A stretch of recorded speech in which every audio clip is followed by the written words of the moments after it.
Hey!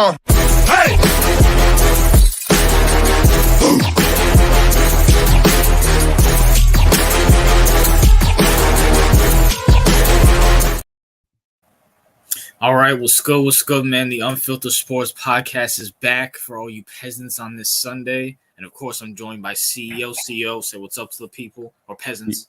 Yeah, what's good, peasants? Even though there's not a ton of peasants yet. Yeah, not yet, you know what I'm saying? It is Sunday. It's Happy Easter, by the way, too, CEO. I just found out it was Easter a couple hours ago. Oh, Easter. I didn't even know it was Easter. I don't really. Me either. I mean, so someone fucking told me. Does anyone celebrate that holiday still? I don't know. Well, the person I was talking to, I guess, went to Walmart and figured out today was Easter too. So you know. I mean, I don't get the point of Easter. I mean, I don't even know why. I mean, I have no idea. I have any idea why. Like, is it? Yeah. I have no idea about the holiday. Like, zero knowledge of the holiday.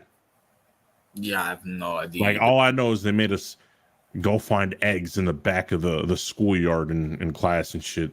That's about it. And fucking there's a rabbit and shit like I don't fucking know. You know what I'm saying? What's up, Jordan Francis? What's up, the random editor? You know what I'm saying? Wait for a few more. Okay, now we got another peasant in the chat. Oh, Young Ding Dong. I'm surprised you're even here. Yeah, I am surprised. Is this his first sighting since his 49ers lost in the Super Bowl? No, I mean he came in when they lost and then left. So I'll give him that. Wemby's overrated, he says. I don't think Wemby's overrated. I mean, we could talk about that. We'll definitely get into that. But let's get into the topics. What's good, Josh Johnson? How you doing, bro? Yeah, what's good, Josh? So Dak Prescott is the Cowboys and Dak Prescott, are not coming to agreements on a contract. The Cowboys are saying, listen, we don't want to sign him to $60 million, and they're willing to let him walk in free agency. CEO, what's your thoughts on this? Here are my thoughts on it. Like, from the Cowboys' perspective, I get it. They have made zero free agent signings. Zero. None. Like, they only brought back like their punter and some practice squad player or some shit like that. Like, they have done absolutely nothing. It's mostly due because of the cap hit that Dak has on the contract, because I think his cap hit is somewhere in the high 50s. So they can't really do anything. From what I gathered, I think the majority of Dallas fans are done with Dak. You might have some Dak, supporters here and there, but I think the vast majority of them are done with him. I think the Cowboys might have picked up on that. I mean, Jerry likes Dak, but again, it's like if Dak was saying, "All right, just give me a Kirk Cousins deal," like he got at Atlanta. Like, I just think they give it to him. You feel me? Yeah. But he wants $60 million or something like that, right? Like north of $60 million guarantee, yo. So it's just, I agree. I think they should. Here's the thing: Dak wins either way, bro. You feel me? Like, he shouldn't be any, like, if he will ball out this season, right? Yeah. I feel like he'll ball out if he can repeat this, like a regular season like he did the past season where he was in the MVP talks. For a good minute, if he could like lead the league in touchdowns or something. If he doesn't get paid $60 million in Dallas, me and you both know they're paying him in $60 million in the free market. Yeah, facts. Because whether the Cowboys pay it or not, this nigga Kirk Cousins got 45 off of 35 years old, 36 years old, coming off a torn ACL. You don't think Dak is gonna get way more than that in the free market when you got teams like the bum ass Jets that are probably gonna get rid of Rodgers after this year? Yeah, facts. So yeah, Dak wins either way, but I do agree with the Cowboys. Maybe it's time to part ways.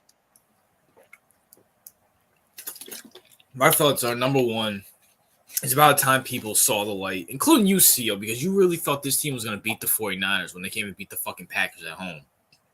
So. Yeah, that was sad. I mean, listen, I kind of woke up. I always thought with Dak, and I think you had the same assumption, CEO, that you can win with Dak if you got the right pieces around him and the right coaching. But I'm starting to really realize he might just be a black Kirk Cousins, where he's going to win you regular season games, put up good stats, and get bounced in the second round at best. at best. Yeah. I mean, I think that's what he is. Now, I kind of do want to because I'm probably gonna be making a video on this tomorrow. And I don't want to spoil it a lot, but I do think there's a quarterback coming out next year that the Cowboys will be very willing to draft next year. Okay. And, he's gonna be cheap. He's very good friends. Jerry Jones is very good friends with this player's father. Okay. And he's gonna have a lot of talent around there. I mean, this player's father will love his son to play for the Dallas Cowboys. If you some of you might pick it up, some of you might not pick it up. But at the same time, I mean, would you rather take a chance on a rookie quarterback and see, hey, maybe we have something here, or pay Dak again when, let's be fair, we know what Dak is. He's a good regular season, maybe second round quarterback. I mean, how many times has Dak made it to the second round? A couple times. Listen, I would. The problem here is the amount he wants. I think if they, I think if his price was better, like they would keep him. You feel me? Yeah. Like if he had a reasonable, if he wanted some Daniel Jones, Kirk Cousins contract, I think they would have signed him. Like amount, they're not doing it because he wants 60 plus mil, and this is, you can't. Like if for 60 plus mil, you have to be the type of quarterback that puts his team on his back. Well, I mean, I think Dak will look at it from this perspective. Why is Justin Herbert getting that much money when I have more playoff wins and been to the playoffs more than him? Okay, yeah, he's not wrong. Here's the thing with the Justin Herbert thing, we should probably. I mean, we've discussed it multiple times. Herbert's way overrated. Yeah. Herbert is sucked upon like no other. I don't know why. Maybe people like his long hair. Maybe we got a lot of fruit cups in the front offices. Yeah, but he's not. He's way overrated. And I don't. This is why I don't like Herbert, and I don't like Herbert since the jump because of this shit. Because people are gonna because you got people like Dak who honestly has done way more than Herbert has ever done. And Herbert has done nothing, like zero. Herbert has done nothing in the league. So they're just betting on his potential, which I think will eventually flop. So in terms of Dak, I don't blame him. He wants to get his money, and I do think he should get his money. All he has to understand is you're not going to get the money you want in Dallas. Okay, you're going to get it with the Jets. You can get it with the Raiders, maybe, right? You can get it with who knows? Maybe Arizona if Collar doesn't work out. You can get it with a lot of teams. You can get the 60 million with a lot of teams. So Dak, all he has to do is repeat a good regular season. All right, so he wins either way. Like he was the Cowboys. He is the Cowboys quarterback. He got to experience being the fucking quarterback for America's team. And by the way, it's way overrated. You get blamed for everything. Like just leave, get your ball out, tell Jerry Jones thank you, and go get your money somewhere else. I mean, if I was Dak, I mean, me personally, I would probably want to stay in Dallas because, okay, besides the Jets, let's be fair, why'd you want to go play for the Jets? I mean, these other teams are not as big as markets and don't have, like, guarantee. I mean, because let's be fair, Tony Romo, Jason Witten, all these other guys, they get to, Troy Aikman, they all get to go around TV, do podcasts and do commentator and, have these big names out. So if I was Dak, I'd rather stay with Dallas. No, I agree with you. The thing is, it's kind of like a murky situation because Dak wants to. I understand he wants to get some money. Like if it was me, and I had the skill level of Dak, right? I'd be okay. I'll take a $45 million deal and then I'll make up the money in sponsorships. Yeah, or something like that. Because like you're the face of the Dallas Cowboys. He is the face of the Dallas Cowboys. You like the biggest. Apart from the Yankees, it's probably the biggest brand in sports. So it's like you get all the promotions, you get all the sponsorships, you get all the deals. Like I agree with you. I'd rather stay there. But is he and his management team and his agents smart enough to realize that, or do they just want to go after every fucking dollar? Because the agent doesn't get. I mean, I'm assuming the agent gets part of the sponsorship deals too, right? I think so, yeah. I mean, he works out the deals for him. I don't know. I mean, why would you? The only reason I can see is that Dallas doesn't want him, but I think Jerry would keep him if he was willing to take a friendlier like deal. Yeah, I mean, I don't know, Dak. It's up to you, bro. I would rather stay in Dallas and go to the fucking some other bum Well, ass listen, team. either way he wins, bro. I mean, let's Yeah, be either honest. way, Either yeah, way, he wins. like, But I'm talking about for the long term. Yeah, I mean, but yeah, for the long term. But he wins either way. I mean, he just gets a shit ton of money, bro. Yeah, facts. What's up, Mike? Oh, by the way, Mike, stop stealing our stuff. All right. So I don't know if you know the CEO. You know TRL has the podcast, right? Yeah. So when he was introducing YTC and Mike had the nerve to sit there and say, "What's up, peasants?" and then steal our line. When he's a peasant himself. What's up, Daniel? Yo. What's up, David? Yeah, it was good. It was good chat. Yeah, Michael. I mean, listen, Michael got he has to take his mind off the fact that his whole world came crashing down. I agree. By the way, Mike, I don't trust and believe. I will be making that thumbnail soon, and you will be making that video. 5 reasons why I'm better than you, and posting on your channel forever. Yeah, that's $100 video. You better make that shit worth it. Absolutely, 100%. 100%. You know, I'm not gonna make you sing. I'm not gonna do no. You're gonna sit there, Michael, and explain why I'm more inferior. I am your supreme, Michael. You bow down to me, Michael. I loved it when I found out that fucking news. It was amazing. It was amazing. You know what I'm saying? Facts. Matter of fact, since Michael's in the chat, let's talk about Caleb Williams, CEO. Now, there's been a lot of discussions about Caleb Williams. Obviously, most likely is going to the Bears. Most likely, unless something dramatic happens, he's most likely going to the Bears. But CEO, do you really think he wants to play for the Bears? Oh, fuck no. I mean, Caleb, listen, Caleb, you know who Caleb reminds me of? Not Patrick Mahomes. Oh. He reminds me more of Aaron Rodgers. I agree. Like his attitude, his personality. Like I saw the Colin Cowherd interview with him. He's kind of smug, right? Yeah. And he's like black Aaron Rodgers. So do I think he wants to play for the Bears? No. Is he gonna make a big show about not playing for the Bears? No, because people already are kind of on his ass about his attitude and his about him. Like people don't like the fact that he's doing a lot like things differently than the past players, right? Yeah. They don't like that he's confident in himself. Yeah, very Aaron Rodgers-esque. So do I think he wants to? No. Do I think Aaron Rodgers wanted to play for the Packers when he came out? No. I think he wanted to play for the Niners, I think. Yeah, because he's from Cali. Do I think Caleb wants to play for the Commanders? Yeah. Which is I don't know why. I mean, that's just he's from DC.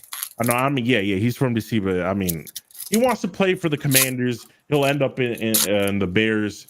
It is what it is, unless like the Bears switch picks with the Commanders and they draft May or something like that, which would be, I would laugh. I would die of laughter because that'd be the best thing ever. That'd be the best draft of all time. I agree. But not for you guys because, you don't want Caleb in your division. But at the end of the day, no, he doesn't want to play for the Bears. The Bears are an awful organization. Ryan Poles is doing a great job as a GM, so maybe he'll turn shit around. Eberflus his ass. The fact that he should have been fired, RJ. I don't get. I agree. Why are you keeping spoiled goods on the fucking team? You have Caleb. You should have made. Honestly, you should have made Shane Waldron the head coach or something, or pick someone else to be the head coach of the team. Why do you have Matt Eberflus as the head? Stop with the defensive culture. Like, you have a good defense. You can get a good defensive coordinator. You need an offensive head coach.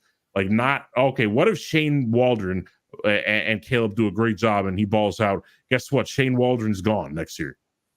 Like, do you really want to recycle offensive coordinators with Caleb? Like, that's the only very damning thing that I don't like about Poles is why the fuck you have Matt Eberflus. He's not a good head coach. He's a good defensive coordinator. This is a mistake. Do I think Caleb wants to play with them? No. They have good weapons, but it's a dysfunctional ass franchise. Why the fuck would he want to play there? He has no ties to it. At least with Washington, he was born there. He grew up there. You know what I'm saying? He said he wanted to play for the Giants, right? He said Washington, Giants, Raiders, Patriots, and another team. I forgot. Okay, listen. All I gotta say is, if you're willing to play for, I don't like. If you're willing to play for the Commanders, you should be okay playing with the Bears because they're both dysfunctional franchises. Well, I mean, I guess because he'll be closer to his family than the fucking Bears. So yeah, but he doesn't want to, but he'll play there. That's my thing about it. You also have Kingsbury there too. So yeah, this whole Kingsbury thing was way blown out of proportion. Yeah, but I mean, I don't blame him for not wanting to play for the Bears, as you see, looking at their past history of quarterbacks. You know what I'm saying? Yeah. But I do think, I mean, he's most likely going to the Bears unless, he does something to really, really drop his stock, or the Bears, say, we really don't want this guy. I heard he's been canceling interviews with the Bears and stuff like that. So unless he does something really, really, because you never know, because Sam Darnold and Josh Rosen were supposed to go to the Browns in 2018. Then literally fucking the first day, the draft day, they changed to Baker Mayfield. So yeah, because I think Baker, I was surprised because I think Baker was supposed to go like mid draft, maybe. He's supposed to go in the second round according to everybody. So it was mid or last, like the end of the first. Yeah. And then everybody was like, what the fuck? He got drafted first overall. I mean, yeah. It's possible. The Bears could pull something over and just draft, what's his name?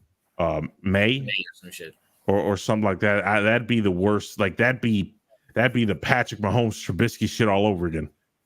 Like, and if they do that, I would deem Poles a bad general manager.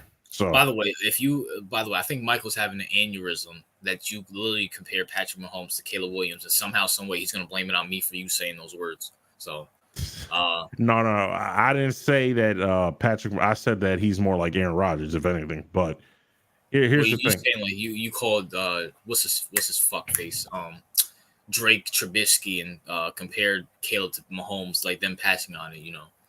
I mean, it will be because Caleb, I think, is probably the best quarterback in the draft. I agree. And Mays is, honestly, if you want to compare May to Trubisky, then go ahead. Yeah, I mean, that's all he is. And they literally went to the same college too, which is fucking crazy. Like, no, I mean, I could see them doing it. I'd like it. I don't care who gets Caleb, because we're not getting Caleb, so I don't give a fuck. Yeah, and unfortunately, we're not getting Caleb either, so it is what it is there. But, I mean, I do think, I don't know if he might be toning it down because he probably realizes the Bears are going to draft him either way, so he might as well make the best out of the shit situation. But I will say this. I mean, it's not like the Bears are a dumpster fire. I mean, now they look like one of the best teams on paper. Yeah, on paper. I mean, they got DJ Moore. They just traded for Keenan Allen. When they traded for Keenan Allen, right? Yeah. What was the first thing I said, RJ, when they traded for Keenan Allen? Bye-bye Fields. Bye-bye Fields. And Mike and his little clown posse were saying, oh, you're wrong. Yeah. I'm like, what? Like, if they traded for Keenan Allen, why the fuck would they draft Marvin Harrison? Well, according to Michael, they need a slot receiver too. Like, that's so stupid. Like, you just traded for Keenan. Like, I knew the reason they traded for Keenan Allen is because they're not going to draft Marvin Harrison. So guess what? They're going to draft who? Caleb. Now they got Caleb. Yeah, quarterback. Now they're going to draft Caleb. He's number one. Like, all this, listen, does he paint his fingernails? Who cares? Okay, I don't really care about that. Like, is it goofy? Yes. Yeah. Do I care? Or like, will I lose sleep if he paints his nails? No, I don't care. Can he play? Like, yeah, I'll shit on him if he paints his nail and he sucks. Yeah. But if he balls out, then there's nothing to say. All's forgiven. All is forgiven. That's it. If he can ball out, all is forgiven. That's what I'm saying. And honestly, he's the Bears' best chance. There's something about Caleb that all Bears fans are like, oh wait, because all Justin sexuals are now realizing that Caleb is good. Like, you'll see all the comments are like, oh, Caleb actually has a very good arm. Oh, I didn't know Caleb had this. I didn't know Caleb had that. Yeah, no shit. You didn't watch tape on Caleb at all. They did, like most majority of Bears fans that wanted to keep Justin Fields, like Michael, who started watching all 22 film after Fields was traded. They didn't watch tape on Caleb at all. Nothing. So no. He watched the Notre Dame game where Caleb got exposed, quote unquote. Yeah, where he got exposed. No, he didn't even watch that, RJ. He just took somebody else's opinion. That's the worst part about that shit. So was it Swifty, Michael? Yeah, the dumbest Bears content creator, apart from Michael, of course. Yeah. But listen, Caleb, I would like to see him I would like to see him go somewhere else in the Bears, off the simple fact that the Bears do just I'll give Michael credit on something. He's not wrong to say that the Bears mismanage quarterbacks, because that is true. They do mismanage fucking quarterbacks. But I have a feeling that Caleb will be the exception. Yeah. I have a feeling because something about him, it feels like he has that Rodgers energy to him, and I think he'll survive bad management. Now, do I think he'll have a good career regardless? Yes. Do I think he would be better off with, let's say, I don't know, a stable franchise? Like, let's say the Steelers could draft him. Yeah. Do I think that if the Steelers drafted him, he had a better career with the Steelers than the fucking Bears? Yes. Absolutely. Yeah, of course I would. So, but do I think he'll be successful? Yes. And do I think he'll get a second contract in Chicago? Yes. Yeah. I don't like Justin Fields. Yeah, I like Justin Fields is backing up Russell Wilson. Fact. Let's talk about something else, CEO. Let's talk about I'm obviously going to combine the two conversations right here. The NFL's dead and the rule changes, because that kind of what started this whole argument. All right. So the NFL has made a lot of rule changes. And it had me questioning making the video that CEO got very butthurt about. Not butthurt. I wanted to factually correct it. So I said it's the NFL. It's the fans' fault why the NFL product sucks, because we keep watching it. So the NFL doesn't realize, huh? Are you choking or something? Yeah, I'm good now. The NFL fans keep fucking watching this horrible fucking product, and we need to stop immediately. CEO, on the other hand, comes in and says, listen, RJ, I'm a fucking crack addict to the NFL. Roger Goodell can take a massive shit in my cereal bowl, and I'll still eat it up, and, with my fucking milk, olive milk, and fucking enjoy the NFL. Because we will all do that. CEO, what's your response to that? Here's my thing, right? The reason the NFL sucks, like, it's still overall, it's the best product on TV right now. Apart from, I guess, it's the best. Let's be honest. TV shows, everything, it's the best product on TV. The reason it sucks worse than it did before is a combination of various factors. One is Congress. That's one. Two is the NFL fan itself. You are correct in this aspect. NFL fans are partially to blame why the NFL sucks more than it originally did. Okay. I agree with that. Here's the thing. The fans, when we look at the rule changes, what are the rule changes first? Can we go over that before we get into that conversation so we don't forcefully put it in there? We're going to go over the rule changes, and then I'll discuss exactly why we're not going to stop watching football until something egregious happens. Like, for example, women are allowed to play in the NFL, right? Or the NFL just decides to switch to flag football. Which is coming soon.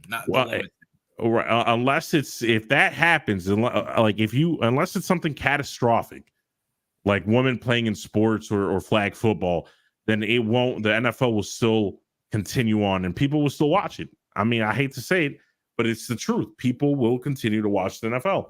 And you know it too. People still watch WWE, and it sucks nuts. WWE sucks. The ratings for WWE is beyond horrible. It's not. I stopped watching WWE in 2011. Don't get distracted from everybody in the Discord. No one watches WWE anymore. Come on. Okay, I wouldn't know because I don't watch WWE. So WWE back in like the day, Like back in John Cena's era, used to draw 3s and 4s. They barely can draw 1,000,000 people now. Little kids don't even like WWE anymore. Yeah, here's my thing. I think the NFL, it's just the NFL, there's nothing that will supplant it because let's be honest, chat, we all know the product has become worse than it originally has. I will discuss the reasons why shortly, but are you going to stop watching the NFL anytime soon? Unless there becomes some kind of like women are allowed to play in sports or flag football, like even minor changes like the hip drop tackle, is that enough to make you stop watching football? Be honest, yes or no? But let's be for real. But you guys will sit here and say no, but then bitch about the hip We drop. will bitch about it. We will bitch about it. So it's just an abusive relationship, like my video states. Now, hold Absolutely. on. Listen. So the hip drop tackle, or they'll give you 15-yard penalty, a 15-yard penalty, so a first down automatically, Okay. and they explain what it is, or the revamped kickoff. So they're basically saying prohibiting the kicking teams from moving the ball until the ball contact is. So basically, you can't move until the fair catch guy, whoever catches the ball. Okay. Which means he gets a head start. Yeah. And by the way, can I just say this too? Kickoff is going to be gone too, by the way. I'm just letting everybody know. I'm calling this thing. They're going to get rid of kickoff. They've been talking about it for years. They're going to get rid of it eventually. They don't want to get rid of it, but they're being forced to.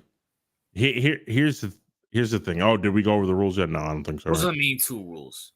Okay. Oh, yeah, I guess they're not banning the Philly push. No, they didn't ban it. Here's the thing. Do the owners want to make the game weaker? No. Do the players want to make the game weaker? No. Here's the problem with the deterioration of the game. Congress is the main issue with the game. Okay.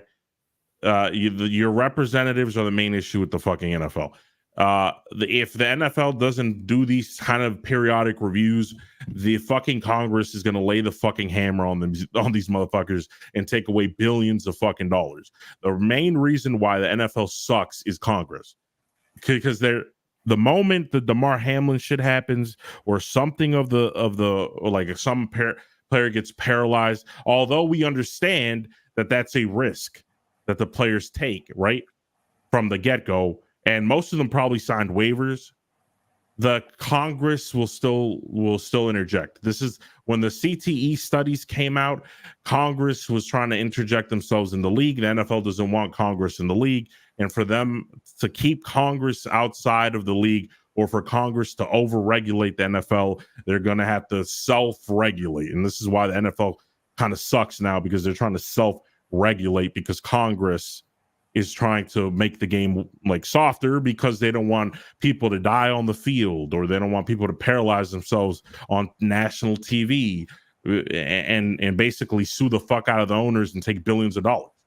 This is why this is the main reason why the sport sucks. Not because the billionaires care about player safety. They don't give a rat's ass if Ryan Shazier, who blew his back out, is ever going to play again.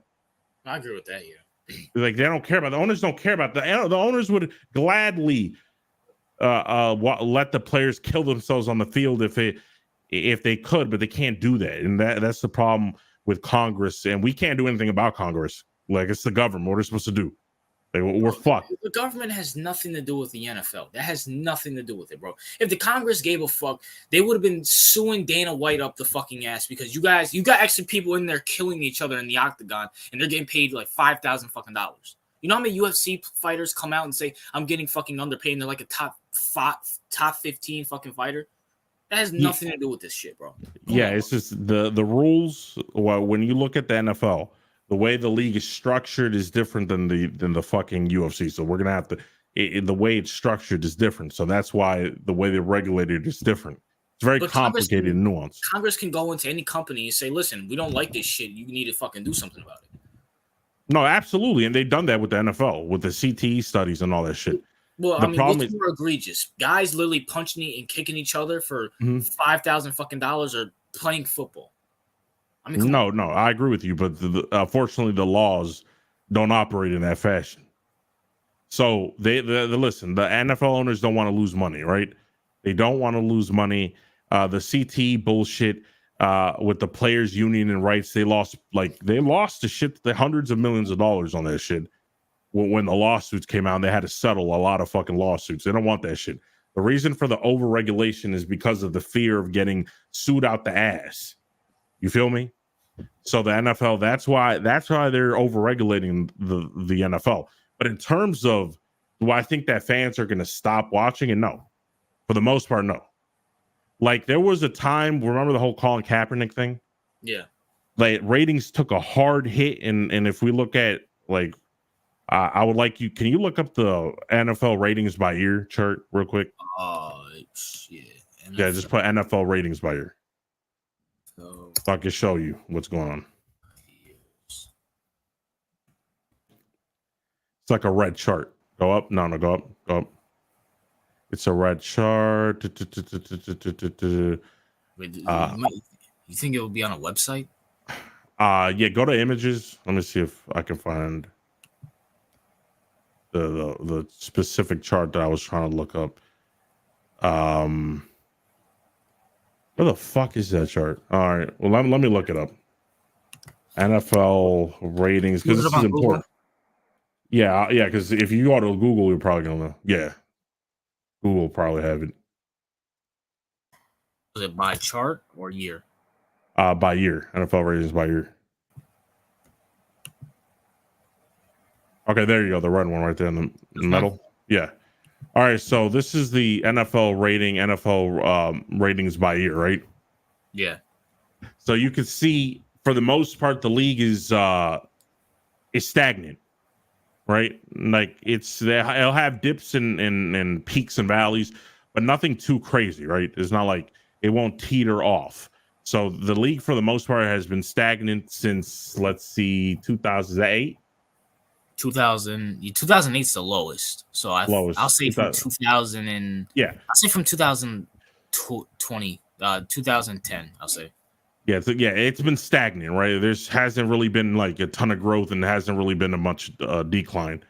The NFL has pretty much reached its peak. It doesn't decline much. Some years, like you see those dips right there. I think those were the Colin Kaepernick years. Yeah. Where a lot of conservatives didn't want to watch the game of football. Now that Kaepernick's out and they basically forgot about it, now they're watching football again, and the increase in ratings are back to normal. So this is really what the NFL, like, it's weird because, let's be honest, the game has changed dramatically since 2010 till now, right? Yeah. And the ratings are similar from past then to now. But the problem is the product has been getting worse. But the people, the viewership, like you said, are addicted to football, right? Yeah. The game cannot die because people are addicted to the game. Like, if we were being honest, right? There's no other sport that I like more than football. I think that apart from the NBA, which I like combat sports, but I could watch UFC full time, to be honest with you. But most people don't like UFC like they like football. We can agree on that, right? Yeah, there's no sport in America that competes with football. I'm not disagreeing with that. Now, do you have a point in terms of, are NFL fans addicted to football? Yes, absolutely. The NFL fans are addicted to football. Absolutely. I don't think this is the same thing with Madden, right? Yeah, it's actually a perfect example. It's kind of like the product can get worse, but people won't stop because they like the NFL way too much. And not to mention, now this generation, Lil Spongy's generation, right? Yeah. Has no previous knowledge of what the product used to be. They're growing up. They're growing up in this league. It's called YouTube. But it's like they have no personal attachment, right? To, like, I have a personal attachment to the Ray Lewis era, right? Like, you have a personal attachment to the not the straight hand, the tuck. Paul. The tuck. Yeah, that era. And that was very physical football. We grew up. I love the sport, and I watched it because I love Ray Lewis's way of playing football. Ray Lewis's way of playing football does not exist today. People like Lil Spongy, for example, the demographic of NFL fans growing up like Lil Spongy have no connection. Just like I can go on YouTube and see Dick Butkus highlights, right? Yeah. And that was even more physical than the Ray Lewis era. I have no attachment to that. I don't give a rat's ass about the Dick Butkus era. You feel me? But see, you're a football fan, so you watch Dick Butkus and you're like, shit, this was real fucking. This was back when football was fucking football. Like Dick Butkus was laying motherfuckers out because you're a football fan. That's the point. Correct. I agree with you. But first of all, some things like I agree some of the change. For example, some of the shit that they did back in the 60s was a little too much. Yeah, I'm not saying you need to fucking slam motherfuckers on the fucking ground, like slam dudes on their neck, but like I feel as if although we have a problem with the product and although the product does deteriorate, I feel like NFL fans are not going to stop anytime soon. That's where I chime in. That's the problem. The game is not gonna get any better. You're gonna see more and more of this. And see, maybe who knows? And I just thought of two things. Number one, I want to say something. This is not a shot at Lil Spongy specifically, but this is a shot at this generation. I don't think because of this generation, because you look at other, like the 80s is nowhere near as physical as the 60s, but it was still physical and people enjoyed it. And I think the 80s football is way better than this shitty ass product. I think it is because they were more masculine. Now you have Lil Spongy's fucking generation where they're about to commit suicide because it's rumored that TikTok might be banned. Can you imagine going back to the 80s or even the early 2000s and say, oh my gosh, TikTok might get banned? You get fucking roasted and get beat up and get your fucking lunch money fucking taken. Right. When these little kids watch old school football, they're gonna be like, that's too violent, it's too toxically masculine and shit like that. And prime example, if a woman, and maybe and this is the second point I want to bring up, maybe they're softening down the game so maybe women can come into the NFL. Right. If that happens, and I do think if that happens, the game will people, that would be a catastrophic mistake. Now, let me ask you, CEO. Now, what do you mean by woman coming into the NFL? Like, are you talking about if it's just one kicker or just one whatever? Are you talking about like if you see a blonde bitch playing safety, or if you're like, you know what, she's the backup kicker, I can stomach that because I'm just letting you know that's going to be the inch that these fucking weirdos are going to take a fucking mile from. So no, they're going to try to inch their way via the special teams like they always do. And then they're going to try, because being a kicker is not where they're going to want to. If that's the course they take, then I would say that would be the death of the NFL, because no one's going to watch a woman's safety. You feel me? No one's going to want a woman's safety on their team because women's safeties are going to get burnt by Tyreek Hill. Okay?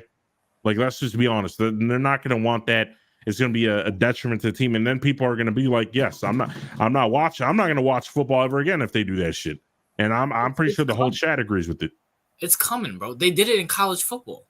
Listen, if it comes, then you get your wish. The NFL people will stop watching the NFL. The ratings will plummet to at least 60%. But that's not my point. My point is that this, even if that doesn't happen, this league is beyond fucking horrible. It's not fun to watch. It's just a horrible product. And if there's something's horrible as a product, you gotta boycott and say this is bullshit.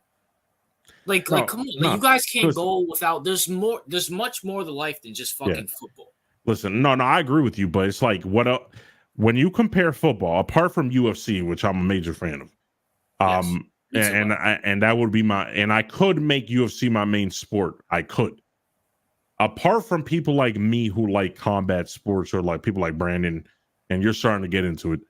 Apart from those individuals, that's why I don't really care about the NFL as much physicality wise, because I get enough of it in the UFC. But for people like, let's just say, the general population, I don't think that they care about that as much. You feel me? Like they don't, like I've seen, like they don't care about the physicality as much as I do, or as much as you may care about the physicality of the league. They don't care about it as much as we do, unless when it comes to like women in sports, and that's a different topic. Like the game will be utterly destroyed. I mean, it is already utterly destroyed. And listen, I'm not saying, I want to make this specific. I'm not saying we need to go back to like the 60s. I'm just saying let's go back to the early 2000s, where I believe that was the best football from like 99 to 2007.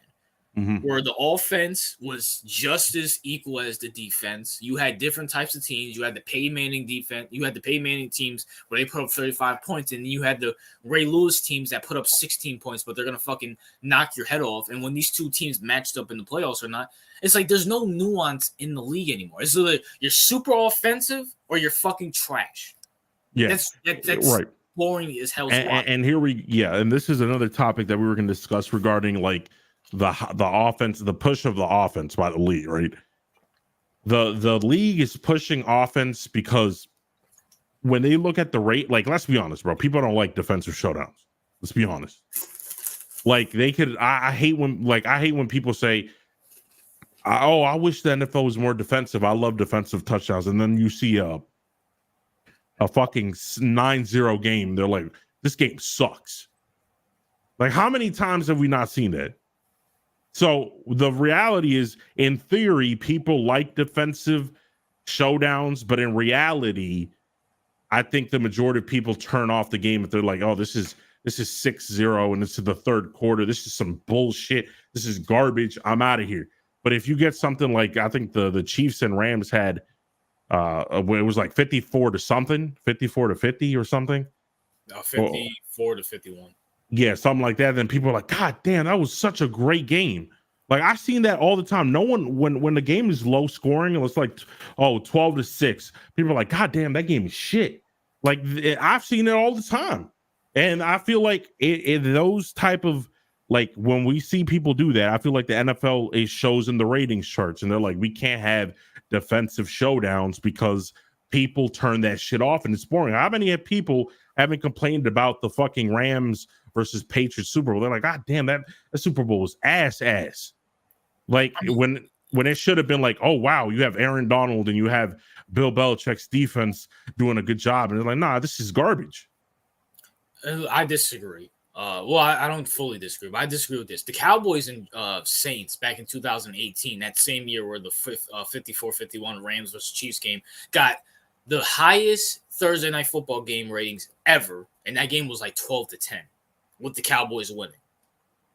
So people like defense. Now, am I saying they love – I think people like defense when you're allowed to hit, when you're allowed to see dudes lay each other out. And that's what you saw in that game. You saw Alvin Kamara get stuffed by Lander. What's his name? Oh, the asshole they just cut.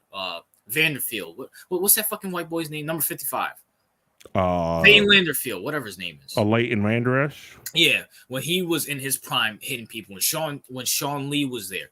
They like defense. You just need to be able to play defense. If you see a defensive game, let's be for real, you're just seeing a bunch of hip tackles and the quarterback missing fucking throws. There's a difference. Like, prime example, if you would have put, you can't put the Ravens in today's era. But hypothetically speaking, if the NFL wasn't horrible and you would have put the Ravens if you would have put the Ravens in this NFL and they were allowed to hit people would fucking love the Ravens. Who wouldn't want to see Ray Lewis and Ed Reed knock motherfuckers out? No, yeah, if you had like big hits were allowed, then yes, but they're not allowed. That's my point. That's why people don't like defense anymore. Because it's more of a strategic battle, right? It's more like watching chess. You feel me? Than it is like, oh, okay, yeah, that's what I said. Like the physicality of that shit's not returning. Because it's not because of the issues I said before. And we're stuck with that. But do I think it's enough to turn off people? No, I don't think it isn't. Like, it's not enough. That's where lies the problem. Because if you're not into UFC or boxing, right? Like, NBA is way less physical than football, right? Even right now, the NBA is way less physical. Watch NBA for physicality, though. No, they don't. But that's my point. It's like, if you're not into UFC like me, or boxing like you liked it or something, if you're not into that type of shit and you're only like, your physicality is not your primary objective when watching football, which for a lot of people it isn't, by the way, like this, not to the degree that basketball is, but at the same time, it's like, I feel like over the years people have become a little bit desensitized to seeing less and less physicality, right? And they're trying to stomach it because it's happening incrementally. You feel me? Like, one year it changes a little bit, and then the next year it changes a little bit. Then the year after that, it changes a little bit, and it starts adding up. But a lot of people throughout the years grow like, okay, I'm used to this already, and I watch. And a lot of people listen. It's just like, what else can they watch? For a lot of people, it's simple as that. You watch football. The majority of people, even the old heads who watched physical football back in the day, that's all they had. They don't watch fucking like daytime television like Dr. Phil or Mari or like Netflix shows. They just watch football. There's some people that just watch sports. Like, I mean, fucking TRO watches football documentaries, for fuck's sake. Even I was like, what the fuck? You watch football documentaries? Like, there are certain individuals that's just all they have to consume. They don't consume other shows. They don't watch anime like Kaiju, for example. Well, I mean, first of all, you probably need to find something else fucking better to do with your life. I'm just saying, but that's the majority. That's like a lot of the fan base. Like, if it's not football and sports, maybe basketball. Apart from that, people don't really watch baseball anymore. Let's be honest. Distant to it, CEO. Watch college football; it's way better. But no, I agree with it. I agree with the college football. My only fear is, will that creep? Will the same regulations and the fear of lawsuits creep into college football? And it could. The government. If you want to, the government loves college football. They love college football. No ifs, ands, or buts about it. But other than that, but here's the thing though, and I'm not disagreeing exactly with what you're saying. Is that I don't think we should compare football viewership to UFC and boxing, because when you look at it, let's be for real. If you have a streaming site, if you have cable, you can watch football no matter what. No ifs, ands, or buts about it. With UFC and boxing, you have to pay $120, and the good fights don't come on until 11, 12 o'clock. No one's waiting until that long. When football's on 1, 4, and 8 o'clock. So people be like, I'm not paying all that money to watch that. So I get, and it's only, once every couple of months for the good fights, Meanwhile, football, you have good matches every single week. So that's two different parallels to it. But my thing is, I do think people like the game. And by the way, I don't believe this whole NFL narrative that the ratings are through the sky roof. I do believe they are cooking the books, or they're lying about something. Because there's no way I see a lot of people saying they don't like football, they don't watch it, it's a horrible game, but somehow, some way, the ratings are going up. And I'm even talking about this way before the whole Taylor Swift thing happens. Now, if you want to say Taylor Swift boosts up the ratings, okay, fine, I can live with that. Listen, it's a simple. They're lying. They're lying. Yes. Now, it's still number one, but that's not what he's saying. No, and I'm not talking about the NFL lying. I'm talking about the people that say they're not watching are lying. I don't know. I think a lot of people are. When there was the whole, listen, you see those dips in the Colin Kaepernick years? Yeah. Conservatives make up a ton of the viewership in football. The dips that you see there are not enough. Are not enough as to where all the conservatives that didn't want to watch during the Colin Kaepernick years said, I'm not watching, when in reality they were watching. Well, yeah. But I honestly, once again, see, I don't, maybe not the Colin Kaepernick years. I don't believe all of this. I believe in 2020 or sometime around there. And I'm not even just talking about with the NFL. I'm talking about with all these sports leagues. They're lying about the ratings. I think they're completely lying about the ratings. I don't believe it. This game is beyond horrible. And, I believe they're lying. Oh, the NFL got this amount of ratings for the Super Bowl. BS. BS. The only reason is that I can see, like, the ratings for the most part, when they're recorded, are recorded by like third-party entities. Not only that, like, the cap increases, the player contracts increases, the revenue made by the companies increase. So from just that alone, I assume that the rating that they're telling the truth. Well, hold on, see, so this is the same rating system that says 48% of it is woman, and they can statistically prove that. Yes, they can. Yes. But we know that's BS. There's more context. It's bullshit in terms of, like, for example, you can manipulate the numbers in certain aspects, right? So you could say, for example, okay, let's say the Super Bowl, this year's Super Bowl, right? Yeah. Because this year's Super Bowl had like record numbers or something. For example, it had record numbers. But then you could be like, okay, let's say previously in 2008, they didn't record, let's say, social media views. right? Yeah. They didn't record social media views, but now they're recording social media views from streaming sites, from like X, from whatever it may be. So theoretic, I mean, like they are telling the truth, but when you compare it to the old ways of recording data, it's not the same. So those are the discrepancies that you see within the data. So And they also use multiple platforms like CBS, Paramount Plus, Universal, and Nickelodeon. So they're probably adding all that stuff. That's what I'm saying. Like now, because of streaming sites, because of social media in general, like now they can add more views than, let's say, like in 2005, right? They couldn't add views apart from cable television, right? Streaming sites didn't exist. The internet was in its infancy. So now what they're doing now is they're recording, okay, CBS, Paramount, Nickelodeon, I don't know, maybe X, maybe their own website, I don't know. Maybe ESPN Plus or whatever the fuck, right? Yeah. Like they can count those views and it'll be a lot more than it would be in 2005. So in that aspect, you could say, are they lying? No.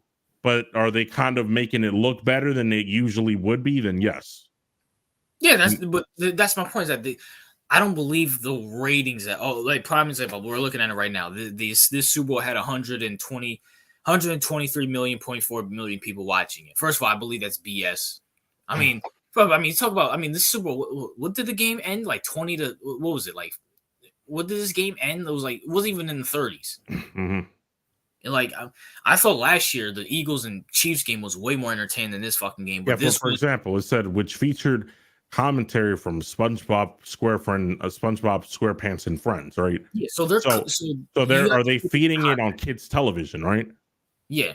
So maybe they're counting kids' viewership now in comparison to before. Kids' viewership wasn't a thing, right? Yeah. So that's what I'm saying. Like now, since there's different avenues to collect views from, they could conclude it in the statistics, and legally it is true, right? You feel me? So that's why they say when they're statistically talking about women watching sports, they're correct statistically speaking. But like when we're talking about in actuality, maybe like that's probably not the truth. Is that what you're talking about, right? Yes. Now you're getting it. Yes. There you go, CEO. That's what I'm trying to relate to you. Is that you can't trust these people because like we said, I think we had a topic or we talked about it on playing that. Like we can sit here and look up all the articles and we can sit here and say all these feminists and stuff. Well, 48% of the viewership of the NFL is female. Well, statistically that might be true, but we have to put it in context. Is it really female, or is it their boyfriend took their fucking TV remote from them and he's watching the game? She's just sitting there watching it with him. That's two completely different things. Right. And they count that, yes. And they count that. And I believe now that they count the fact that maybe, kids will have the Nickelodeon show, the Nickelodeon fucking thing on. They won't be watching. They'll just be on their fucking phone looking at TikToks and looking at Aiden Ross. But they'll have the Super Bowl on. They'll count that. Right. That's not other than 2005 when people actually cared about the fucking game. It was actually entertaining because you were allowed to play offense and fucking defense. And by the way, offense is horrible too.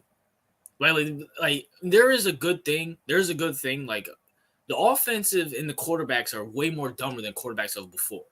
I actually do believe that in some cases. I mean, like for example, do I think playing quarterback back then was harder? Yes, not only because of the physicality, but also because the majority of offenses in the NFL were drastically different than college. Right now, the offenses in the NFL are similar to college. Yeah. So the transition of players into the NFL is a lot easier because they don't have to adapt to new schemes and learn new styles of playing the game. Now, the majority of the styles that are in the NFL are also in the fucking college game. So that's why. I think that's the learning curve was a lot steeper back then. That's what I'm trying to say. And it's beyond boring. I mean, besides maybe Mahomes, who else is elite in the greatest quarterback conversation ever? I mean, Josh Allen, Burrow. We serious? I mean, I know you're the Baltimore fan, but are you really gonna put Lamar Jackson in the conversation with the Montanas and Brady's, or even the Aikmans and stuff? No, he's in a conversation with like the Dan Marinos. I think Dan Marino's way more smarter than fucking what's his name? Lamar Jackson. Yes, as a quarterback, probably yes. Yeah, as in terms of like reading defenses, probably yes. And arm talent, obviously, but I mean that's something that you're blessed with from God himself. But addition to is that like I just like the offensives is just okay, they can either throw it or they like even the run game is beyond it's not even non-existent. This game is just horrible. When I watch college football, now I'm praying and hoping to God that it doesn't seep into college football. College football seems like they stand on their own business. Like prime example, the NFL was like changed the Redskins name they did, and then people have been talking about getting rid of the Florida State Seminoles in college football. It's like, no, we're good. So yeah. Like the thing with college is like you have to deal. Like I feel like because they're like, is there like a committee that runs all of college football? there's multiple people that weren't running. Or is it like multiple factions? Yeah. Multiple facts. You have the All Big right. 10, So you have the Big 12. yeah, and they all run separate divisions. Yeah, SEC stuff like that. So they're kind of like different leagues, right? Yeah. Okay, in the NFL that doesn't exist. It's like one league, right? Yeah, one league. So it's probably harder to like get changed. Like if someone in California or the Big Ten, right, wanted to change someone in the SEC's something, I mean that probably couldn't happen. No. So that the way it's structured kind of prevents what happened to the Redskins, basically. Yeah. Maybe that's what the NFL needs. Maybe they just need a separate something along those lines somewhere just to make the game better. But listen, I love football. That's why I'm so passionate about the NFL being a horrible product. You're getting rid of hip tackling. Are you serious? The kickoff is going to be non-existent.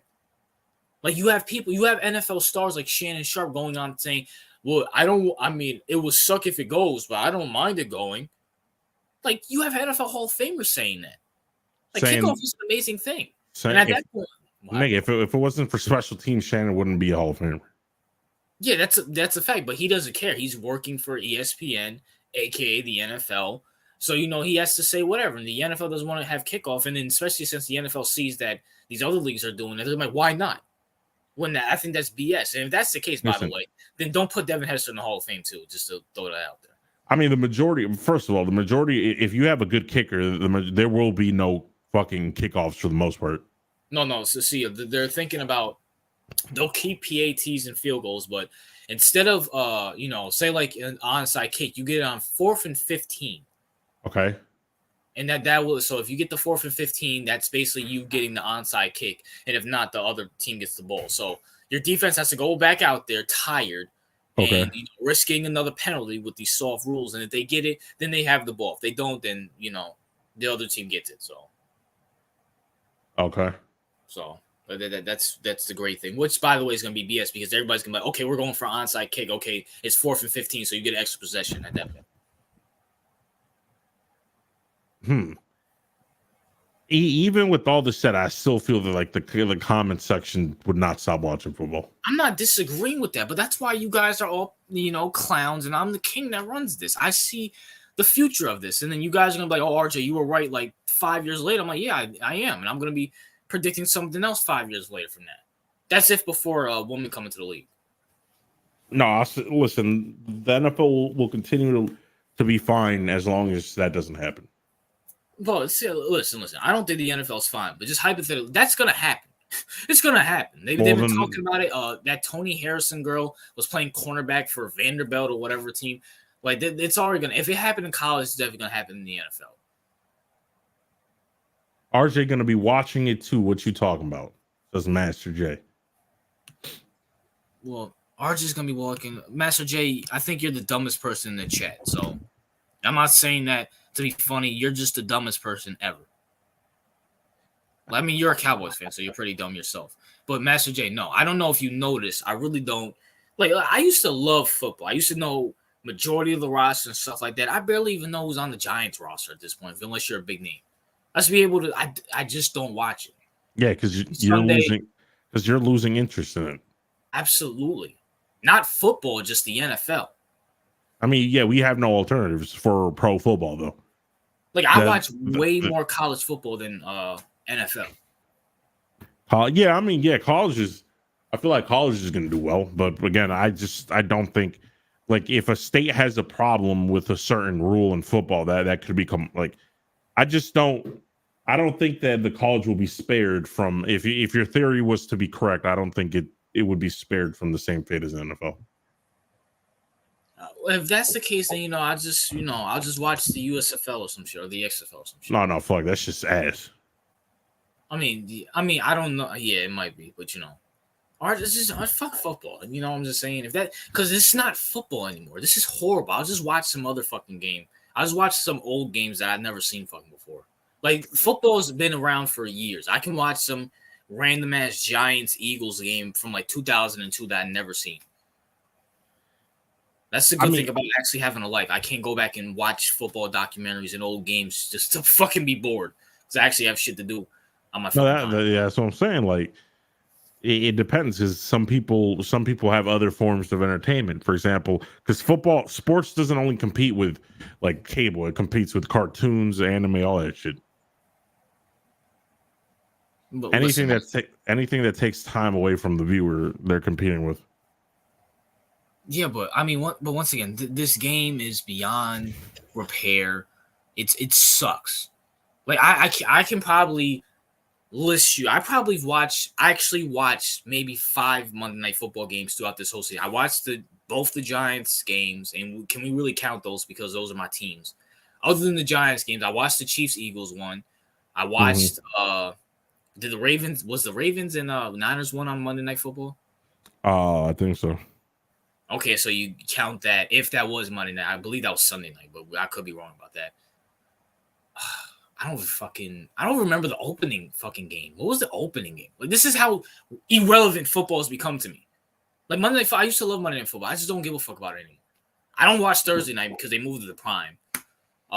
Friday, I didn't watch any Friday games either, CEO. I know you're a huge fan of primetime Friday night.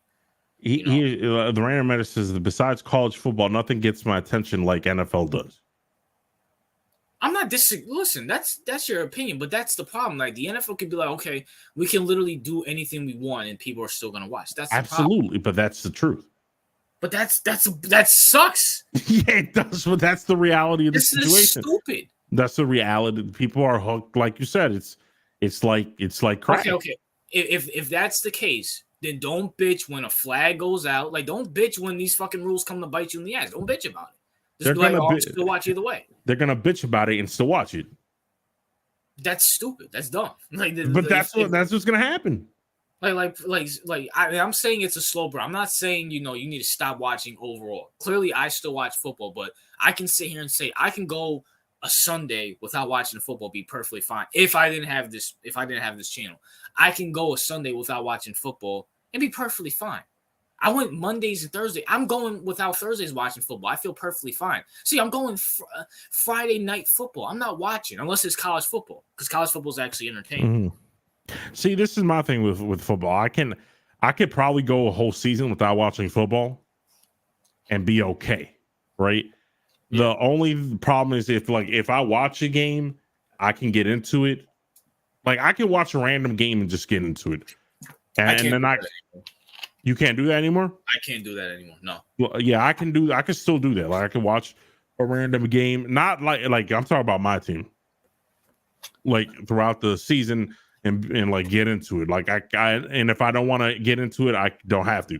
Like some people have to watch it every single, at least their team, not like every single, because I don't think anyone wants to watch Carolina versus Jets. But if you have if it's your team, like for example, let's say random editor will probably watch every single Chiefs game. He won't watch every single NFL game, but he'll probably watch every single Chiefs game. You feel me? That's how that kind of works. Oh, I thought you meant any random game. No. Like I can't get into the Colts versus the Dolphins. Like no. Yeah, I can get into any random game for my team. That's what I meant.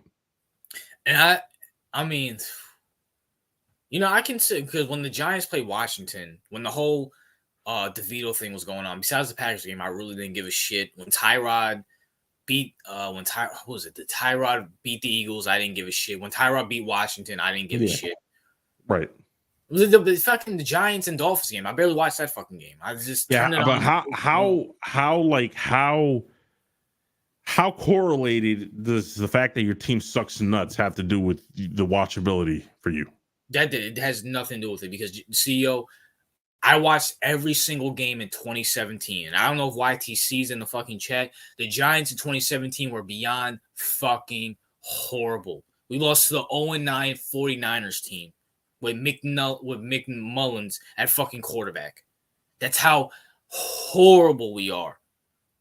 We lost to the fucking, I don't even remember. That 2017, from going to the playoffs to that 2017 team was beyond horrible. And I still watched every game. By the way, no OBJ, no Brandon Marshall, no Sterling Shepard.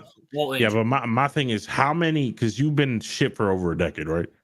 Yeah. So how, like, if your team is shit for so long, does your interest, because I can't relate, you feel me? So does your interest degrade? It didn't. I'm telling you, 2004, we were shit in 2014, 15. But as the years go on, like Brandon doesn't really have a problem with the rules, right? No, he does. That's why he's not watching. No, I feel like, in terms of Brandon, I feel like more of the reason he's not watching is because his team sucks nuts. Like, I talked to Brandon outside this. It has something to do with the Giants sucking. Well, yeah, I feel like it's more with that when it comes to Brandon, at least. But even last year when the Giants were good, I didn't really give a shit. No, yeah, I mean, but Brandon did. Well, I mean, that does have more to do with other shit. But I mean, at the same time, like, I watched, but like there'll be a few games. Like, I missed the Texans game when we won by I think it was like 17-7. So if your team was like a dynasty, like let's say the Chiefs, would that make it more watchable for you? And we were still in this era where it's horrible. Yes, absolutely, yes. I probably feel the same, to be honest with you. But you would probably watch more games, right? It was slightly interesting me. Slightly. No, I mean, honestly, no, because honestly, I'm like, okay, my team's gonna blow out the fucking Raiders. Who gives a shit about watching this game? Like, it's not about the team for me. It's about, because I don't know if you guys noticed, that's why I'm a general sports channel, because I can't just specifically talk about the Giants because I would get so fucking burnt out and bored. For example, if you only spoke about the Giants, you would get more views. You know that, right? Yeah, but I don't want to fucking do that. It's beyond boring. Like, I will literally. You see what happened to Fisk? That's why he's not doing it no more. Oh, he burned out. He burned out. Yeah, I felt like with the Fisk, I feel like he burned out. Like, you can't. Here's the thing, right? When it comes to burning out, making repetitive content is the most successful way to grow on YouTube. Yeah. Like, for example, if you're a Bears creator, you make Bears content. If you're a Giants creator, you make content. That's the fastest way to grow on YouTube. Yeah. Or whatever it may be, like gaming, whatever. Like, that's the fastest. But doing it every week, the fucking process of making the video every fucking day, every week, it's just at some point. Like, how many videos does Fist make in his a channel with the blue? Like 1,000? Over 1,000. Okay. So like, imagine making it that, like, he has 15,000 subscribers on the channel, right? Yeah. So it's not bad, you know what I'm saying? Yeah. He gets good views, but it's like, at some point, it's like, you love steak, right? I love, like, let's say you like steak, right, RJ? Yeah. But imagine eating steak every day for 1,000 times in a row. No, I can't do that. So that's the same thing with content creation. So I feel like it's, apart from the fact that even if you like the NFL, RJ, you will get burned out either way. Yeah, facts. What's up, Jay? I'm assuming they're talking to John Jay. What's up? They said, "What's up, Jay?" I don't. Oh no, they're talking about Master Jay. Oh. Hey, Mike makes repetitive vids on Caleb. He's not. Well, we're talking about regular people. We're not. You know what I'm saying? Okay, 1,000 videos. 15.9K, and that's successful. He made, and shout out to Fisk. I hope he's doing good. You know what I'm saying? I talked to him here and there, but he got, bro, like, he's making videos like about, like, you would have to, like, just think about this. Say, like, I became a Giants channel. Yeah. I will literally, in this time period, have to sit here and come up with you guys don't realize how hard it is to do YouTube. You have to come up with ideas, thumbnails. Yeah. You have to come up with ways to interest your people. You Correct. know what I'm saying? I will literally have to, to come out my ass and think about ideas for the Giants when, let's be real, the Giants are a dog shit team, and there's really no news besides the draft. I mean, Like, listen, when it comes to like news specific, like when you're covering your team as a content creator, it's a little bit easier for ideas because all you have to do is like follow the news. yeah, but Right. that would be beyond. But what Like, for about the example, periods? here's the perfect example. Go to a channel called Engraven real quick. How you spell that? INGR. Raven. Yeah, there you go. So this is the biggest, I think, creator in for Baltimore, right? So you go to his channel real quick, go to videos. So he'll make a video on breaking news. Baltimore Ravens signed Kadar Hallman. You That feel is me? beyond boring. That's what you would be doing, RJ. You feel me? But I don't want to do that. I don't give a fuck about like no fucking Giants. shit like that. The Giants sign the practice squad player from the Detroit Lions. Like that's the content you would do. That is beyond. I do not want to. That is beyond horrible. You would get views. But this is not like. I mean, I don't do this for views. I do it because I actually like enjoy it. I actually enjoy. No, I'm just saying that's how YouTube works. Like you have to stick with the niche, have to repeat this shit, and sometimes you have to do shit you don't want to do. Yeah, I do. Like, prime example, I had to make like mad videos for free agency. You know what I'm saying? So, but here's the thing though. With that, prime example, you know what I'm saying? Like, imagine during the dead period, right? The NBA playoffs are going on. Instead of that, I have to talk about the Giants and fucking camp with fucking I don't fucking know. Jaden Daniels looking good in camp. I don't fucking want to do that shit. That's repetitive. That's boring. That will burn me the fuck out. If I have to sit here and do a video on the Giants re-signing Isaiah Hodgins, I'll throw my fucking laptop across my room.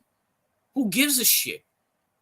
Like, yeah, even though the money would be better and the views would be better. Yeah, but but at the end of the day, I will get burnt out. No, you would get burnt out. Like Fisk got burnt out. Yeah, exactly. Ron effect. Even though I think he's a fat bitch, he got burnt out. Copizzle, shout out to Copizzle. He got burnt out, and plus he has a family now. But he got burnt out. He stopped making videos. Well, he doesn't do it consistently anymore. Yeah, it says YouTube is a grind, and it's not a marathon. It's not a sprint. It's a marathon, right? So basically, can you do this the longest without burning out? Is what YouTube is, and yes, of course, making good content, and it's hard. No one said being a YouTube like this is when people say clown YouTubers, right? Yeah. Or people like, oh, you do YouTube. Like some people do it as a job. Like they think it's easy. It's not really easy. It's really not easy. It's really not. Mentally, it's kind of draining. Like prime example, I am so ready for April on the simple fact the draft is there, the NBA playoffs start. That's good content. I'm going to be having topics every day. This month, besides free agency, has been fucking shit. Like, I had to come out, like, do the Bears really want to, does Caleb really want to play for the Bears? Is Justin Fields going to work for the Steelers? Who gives a shit? If I had to make a video about the Giants re-signing Isaiah Hodgins, I'd be like, fuck this shit. Like, why the fuck am I going to make a 10-minute video about Isaiah fucking Hodgins? Yeah, but that's what Fist does on this. Well, you see how that fucking turned out. Not a shot at Fist, but you see how it turned out. He got sick and tired of it. I mean, for example, Bad Dog, he makes John's content, right? Yeah. He does the same type of videos, but I guess he doesn't get tired of it, or maybe he does, but he does a good job, or maybe he gets paid well. I don't know, but you feel me? It's kind of like it's YouTube. After a while, RJ turns into a job. Yeah. Like no matter how much you love YouTube, no matter how much you like making content, after a while it turns into a job. No one like that. That's how that shit works. Like people can't lie. Even if you're covering or doing something that you love to do. After repetitive time doing it over and over and over again, it's gonna feel like a job. Like prime example, CEO. I have an amazing video tomorrow that I kind of alluded to today. Now that I'm assuming the big free agency stuff is pretty much over at this point. Yeah. Whose birthday is it? Wait, what? I got 72 views. And that's happy birthday, Jordan. Yeah, happy It's his birthday, Jordan. Yeah, shout out to Jordan. The only reason I don't shit on Chiefs consistently. Facts. Not random matter. The Master J, no, he's not at all. But listen, prime example, man. Prime example, yeah. I do Rolex or Roblox content and shit burns me out. Yeah, Exactly. and like, but he wouldn't be making Roblox content unless he liked it, right? So, Yeah. but even if he likes it's just tiring. Like Madden, like I like playing Madden once in a while, or I like playing. What do you play? I play at this point just 2K. Okay, if you play 2K every day for 9 hours a day, even though you like it, you after like week number 3, you would get fucking bored. Bored as shit. But even if they paid you, you would still get bored. You feel me? Yeah. Yeah. So I don't know. Maybe normal. because we live in a soulless society now, and I believe in God and everything, and everyone else, including myself, is distant 2 or 3. I don't look at money as an idol. Probably someone asked me. I think someone in the chat asked us, "What we do Monday Night Football if they paid us $1 million?" I'm like, if they don't let us do how we do our podcast, absolutely not. I don't care what you're offering me for. It's just not about the money. Money's good, but you can't. But like when you worship money, you know what you become, CEO. You become John Cena at the Oscars, butt naked with a card covering your penis. That's what money turns you into. A slave. Yes. Yes. Listen, I like money. I like going for money if it doesn't compromise my values. You feel me? Yeah. Now, I don't think us getting paid a shit ton of money to do Monday Night Football, like, not like I don't think that's compromising my values personally. Well, ESPN will have us, like if ESPN told me you have to like support, I don't know, whatever bullshit agenda they want to support that day. Yeah. And I don't agree with it. I'm not going to do Stephen A. Smith and pretend like I agree with it. But that's what Troy Aikman and what's his name do. And Eli, like we have to sit there and act like this woman knows more football than us and put up with her BS. And if we say something wrong, we get Stephen A. Smith and we have to apologize and stuff like that. I'm not doing that. No, not that, but you know what I'm saying? Like if you want us to do the Unfiltered Sports Podcast on Monday Night Football, we need to do it how we're gonna do the Unfiltered Sports Podcast, and we're gonna call out players and call them slurs, and they're gonna get used to it. Okay. Yeah, I'm gonna keep it real with you. If we did Monday Night Football, I think it will get the highest ratings ever. I'm gonna be real.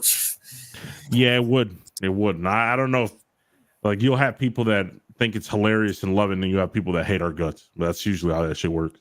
Yeah, I mean, that's why we got the best podcast on here. You know what I'm saying?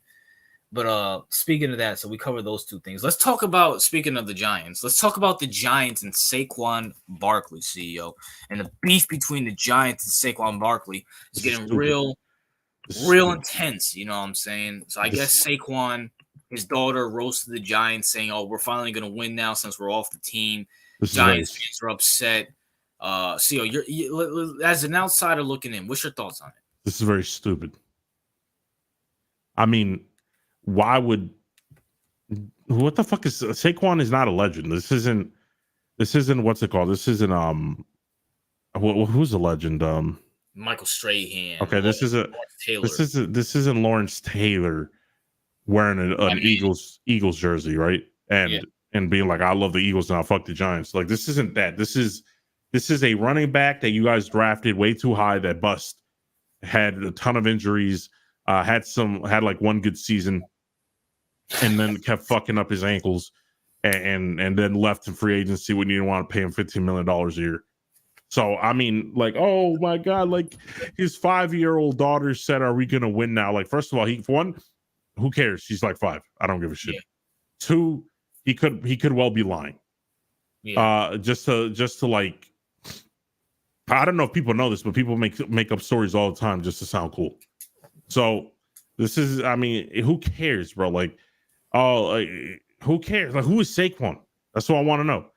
Apart from a running back that you drafted too high, who is Saquon? I don't. Giants fans are upset because they fell in love with Saquon back in 2017 when we were supposed to rebuild around Eli. Yeah. They believed him last year when he said he wanted to be a Giant for life, and now that they realize the NFL is a business, it's not a family, they're upset. Like Giants fans, like Seal, you posted in the Discord. Giants fans are the dumbest dumbest fan base in the NFL. This is Exhibit A. Who cares? Saquon's going. Who cares? No, I mean it's just I would understand if it was like I don't know, like Eli Manning wore an Eagles jersey Yeah, or whatever. fine. Yeah, that's fine. But But it's just like who cares? Like he's not the reason you won. He's not the reason.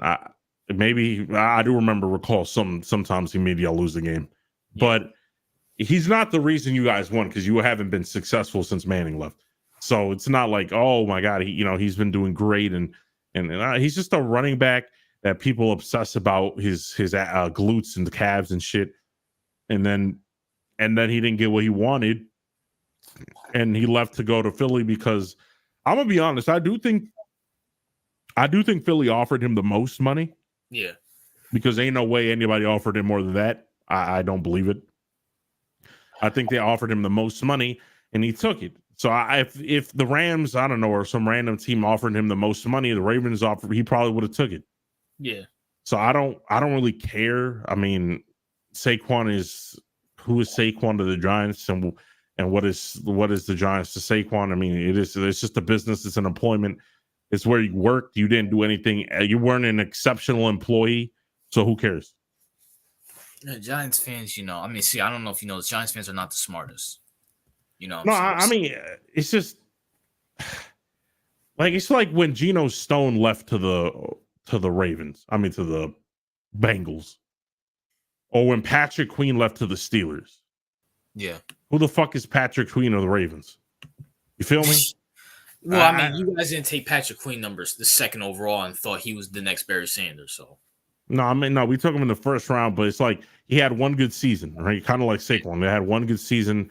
It just turns out that his only one good season was his contract year, and we weren't going to pay two linebackers a shit ton of money. That's not going to happen. And he's not better than Roquan. Yeah, you guys made the right decision on that. So, it is what it is. Like, you can't be salty about it. Who cares, bro? Yeah, I mean, it's still fuck Saquon, fuck Giants fans, you know what I'm saying? But let's talk about something that just came up today, CEO. Deion Sanders has came out and said some teams will be off limits for Shador, his son, coming out next year, basically pulling in Eli Manning or Arch Manning to Eli Manning, saying he wants to dictate what teams get his son. CEO, your thoughts on this? Like, why give, like, if his, okay, this is bad, okay? Mm-hmm.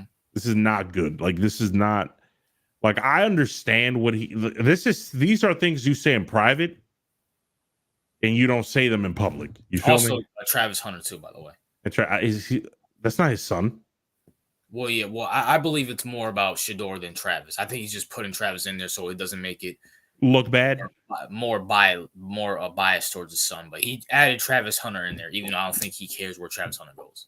No, I don't. I mean, he's not his father. Or is he related to him? No. Okay, so I don't know how Travis got into the mix. But Shador, he definitely means that for. Yeah, for Shador. Listen, bro. If you don't want him to go to a certain team, you say that. Like, I don't remember. Like, how wasn't there? First of all, no one wants a repeat of what happened with Eli Manning. Okay, it's like did his father step in publicly or he did all this shit privately? No, he did it publicly. Oh, he did it publicly. Okay. Yeah. Listen, I don't like this way. I don't like the way that he's going about it. I don't think this is the way to do it. Eli Manning, I don't know why the NFL took it. Like, if Archie Manning was not a good NFL quarterback. So I like, at least with Deion, he was like, you can arguably say Deion was one of the best athletes to play the game of football. One of the best football players ever. Archie Manning is nowhere near that list. Yeah. So the goal of Archie Manning to dictate where his son goes was absolutely fucking ridiculous. I was not of age. We were kids when that happened. Yeah, I don't understand that. So I don't understand how that happened, especially the way the NFL worked back then, where it was more strict. I don't understand how that even happened or occurred, but it's not something I would encourage parents to do with their children, or say like, oh, we're gonna have to eat if we don't like this team. Like, it's just a bad thing to do. Like, I understand, but it's not a good look. I just don't like it because it sets a bad precedent, in my opinion. to say, oh, my kid is not going to play for this place or that place or this place. Like, honestly, at that point, RJ, you just get rid of the draft, right? Yeah. And let the players, like, no more draft. You have a pool of players, and then the NFL teams try to convince and sign according to the cap they have. They can sign players from college or something like that, right?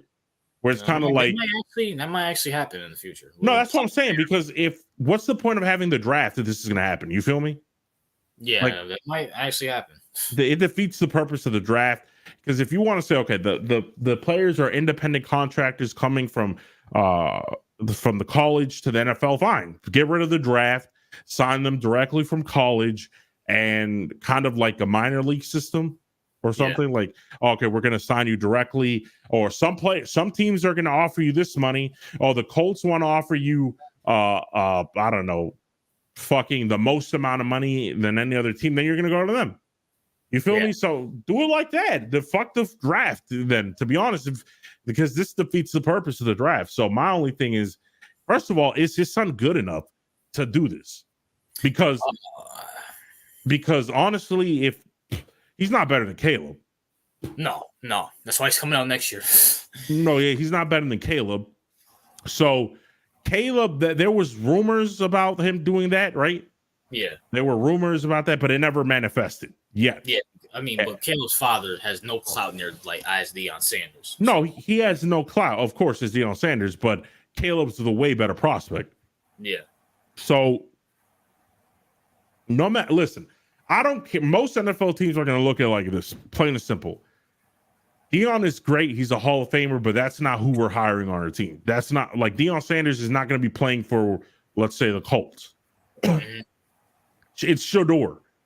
How many players have, like, sons of players that we've seen that went in the league and they're not nowhere near as good as their fathers? So that's like the majority of the time.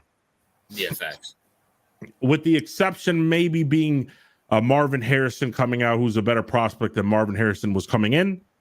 But we don't know if he's going to have a better career than his father. Peyton Manning and Eli are better than Archie. So correct, yeah, but it's not like a normal thing. You feel me? Yeah. So hold on, do you think Ken Griffey Jr. is better than Ken Griffey Sr.? I think so. Yeah, I do. Yeah. So it's a rare thing. Yeah, it's a rare thing. So my only thing is that Shador, if he went out in this draft, RJ, where would he go? Behind who? He's not going ahead of Caleb. No, he's not going ahead of Caleb, Jaden, Drake. He's not going ahead of. So he might be 6th or 7th ish. Bro, oh my God, you're not going ahead of. We're talking about talent wise, or are we talking about clout wise? Because I think he'll get a lot of clout. Not clout. Like, let's just say, where would he get drafted? Where would he get drafted? That's what I'm saying. Realistically, if we're not counting, like if it was actually fair, no clout, no pressure, he'll probably get taken. I'll say 2nd, 3rd roundish. Okay, with clout. Oh, clout? He's going in the 1st round. No, he's going in the 1st round, of course. But what quarterbacks will go ahead of him? With the clout? Caleb, Drake, fucking what's his name? No, I don't see. You know what? See, time out. With clout? With clout, yeah. He's probably going 2nd, to be honest with you. Right before Caleb. Right after Caleb, I mean. But Colorado was dog shit, and they were talking about Shador being the Heisman Trophy race. Yeah, you're right. But Shador has talent. Yes, he has talent. I'm not gonna take that from Shador. Do I think he's great? No, but he does have talent. There's something there. Now, if Deion can get his fucking hands off Shador and let him actually go to a coach and offensive coordinator to teach him, that's one thing. But there's talent there. But do you think, like, Deion wants to micromanage his son's career because he doesn't think he can go anywhere to be successful? No, I think he's just a controlling parent. Okay, like, because I mean, here's the thing, right? He would I don't think he could go ahead of Jaden Daniels personally. With the Heisman one, right? Okay, yeah, with that. Okay, so so 3rd or down. Yeah, he'll probably go 3rd. Maybe he'll get he's on that Drake May level bullshit, but it's like that's not good enough, RJ, to be pulling this shit. Well, I mean, Like, this is where the Dion effect comes in, where he can choose where he can go because Dion has leverage with the NFL. listen, no, he has. Do I think he has leverage with everyone? No. This maybe like who could he have leverage with? Maybe Jerry, and that's only because he has a relationship with Jerry. Jerry, maybe a team, maybe not. Okay, maybe besides Jerry, maybe a team that really is not relevant and like, oh, we'll get Dion and son. That brings us relevancy. You know what I'm saying? Well, the Cowboys don't need relevancy. That's for sure. Yeah. So like, besides the Cowboys, and you kind of figured out my video for tomorrow, but I mean, what's an irrelevant ass team? The fucking Raiders. Yeah, Raiders is perfect. It's in Vegas, big market. I mean, Mark Davis is a player guy. You know what I'm saying? He loves Right. his players. He was gonna sign Colin Kaepernick before the owners told him no. Listen, I have a weird feeling. I think that Penix is going to end up with the Raiders. Yeah. Or Bo or someone else. I think the Raiders are going to go quarterback, like surprise people and just pick up like Penix or Bo or something like that. I mean, they should go quarterback. They'll release Jimmy. So, but listen, I don't think. Yeah, maybe it's fine. I don't think this is the way to go about it. Personally, I don't think. I don't know. I don't know if this makes business sense. Because if it makes business sense, then the owners will be okay with it. well, I mean, Dion's probably looking at it from the fact that the Mannings can do it, and I'm way better. And I'm a way better. I have more talent in my fucking left pinky toe than Arch had in his whole body. Why can't I do it with my son? So, and they might allow it to happen. Yeah, it's just. I mean, yeah, I don't like it. I don't like the look. I don't think Shador is good enough to do. I don't think he's as good as his father was. Well, I mean, bro, you're comparing a quarterback to a cornerback. No, I'm talking about in terms of like prospects. Like, well, I mean, like he wasn't as good of a. You got to realize. I mean, remember in the Discord, you were like, look at these prospects coming out. Shador was like what, top 5? I don't remember exactly where he was, but I mean, next year, I mean, who's gonna be a big name next year? Dylan Gabriel. Only Shador. Only Shador. Yeah, so you gotta this is not about. You have to realize like the NFL draft is not about talent. It's about your big name, recognition. Do you have the it factor and stuff like that? All right. Well, I mean, do you agree with this? I can understand where Dion's coming from, but no, because I like the draft and I like the fact of the randomness, but I mean, the NFL is going to allow it, but I mean, I don't know. There's something about me that I feel like you have to let him be his own man. Yeah, but if you have a controlling parent, I mean, he's first of all, Shador's a grown. Like, how old is he? He's not that. I think he's younger than both of us. No, he's young. He's definitely younger than both of us. But I just want to know how old he is. I'm just looking him up real quick. His dad looks like his dad too. He's 22. I mean, he's a grown man. I don't know. I feel like does Shador like it? Maybe he likes his dad being controlling. I mean, his dad's a big name. He knows he's a big. I don't think. What kind of son is he? Is he the son that wants to do everything, or is the son that's like yes? Maybe he respects his father too much. Yeah, he probably respects his father too much, But I don't think. But I think Shador. Shador's like, I don't want to go to like a shitty ass team. I want to go where I think Shador's on board saying, yeah, Dad, I don't want to go to a team like no offense, TOP, like the Bears and be like fucking shit. I want to go to the Cowboys. I want to go to the Niners. Yeah, you don't think Shador and Dion were watching the Super Bowl and Shador was like, bro, we would have won that Super Bowl if I was quarterback. And Dion's like, you're absolutely right. So we're gonna make sure you go to a team like the Niners so you can win the Super Bowl. You know what I'm saying? Okay. Well, he's probably like a dad knows best kind of kid, right? Yeah. Like if my dad thinks it's a good idea, then I'll do it kind of kid. Yeah. I mean, some kids aren't like that. If he does seem like that kind of kid. Listen, bro. He's gonna get whatever Dion does. He's gonna get drafted either way. So it is what it is. Yeah, it's a fact. I mean, because when you look, Dylan Gabriel, Quinn Ewers, and man, the next year's draft is butt cheeks. Yeah. And by the way, if there's any good Carson quarterback, Beck. Who the fuck is that? Carson Beck. The fuck? uh, Am I supposed to be is I supposed to shiver in my boots with Carson Betts or something like that? no, he's Uh not. He's not that good. some nigga from Penn State named Alar. What was it? Alar? Oh my gosh. I mean, who the Riley. fuck are these niggas? I mean, bro, they're not. No, they're second. They're third, fourth rounders. Like He's gonna be the first quarterback taken next year. who? Shador. I mean, unless Quinn Ewers or Dylan Gabriel. Oh, Quinn Ewers, that nigga's ass. Quinn Ewers. I mean, it's about the big name, and maybe Shador balls out next year. You never know.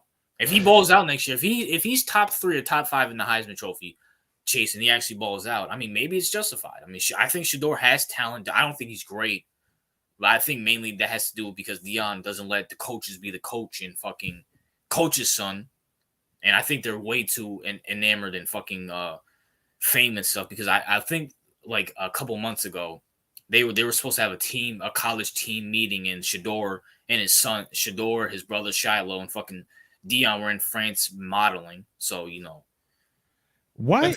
Yeah, that was a big story. Here's a big story. I don't know, bro. This dude, listen, Shador grew up rich, pampered, and spoiled for the majority of the part. And probably I don't know what the equivalent of mama's boy is. He's like a daddy's boy. Basically.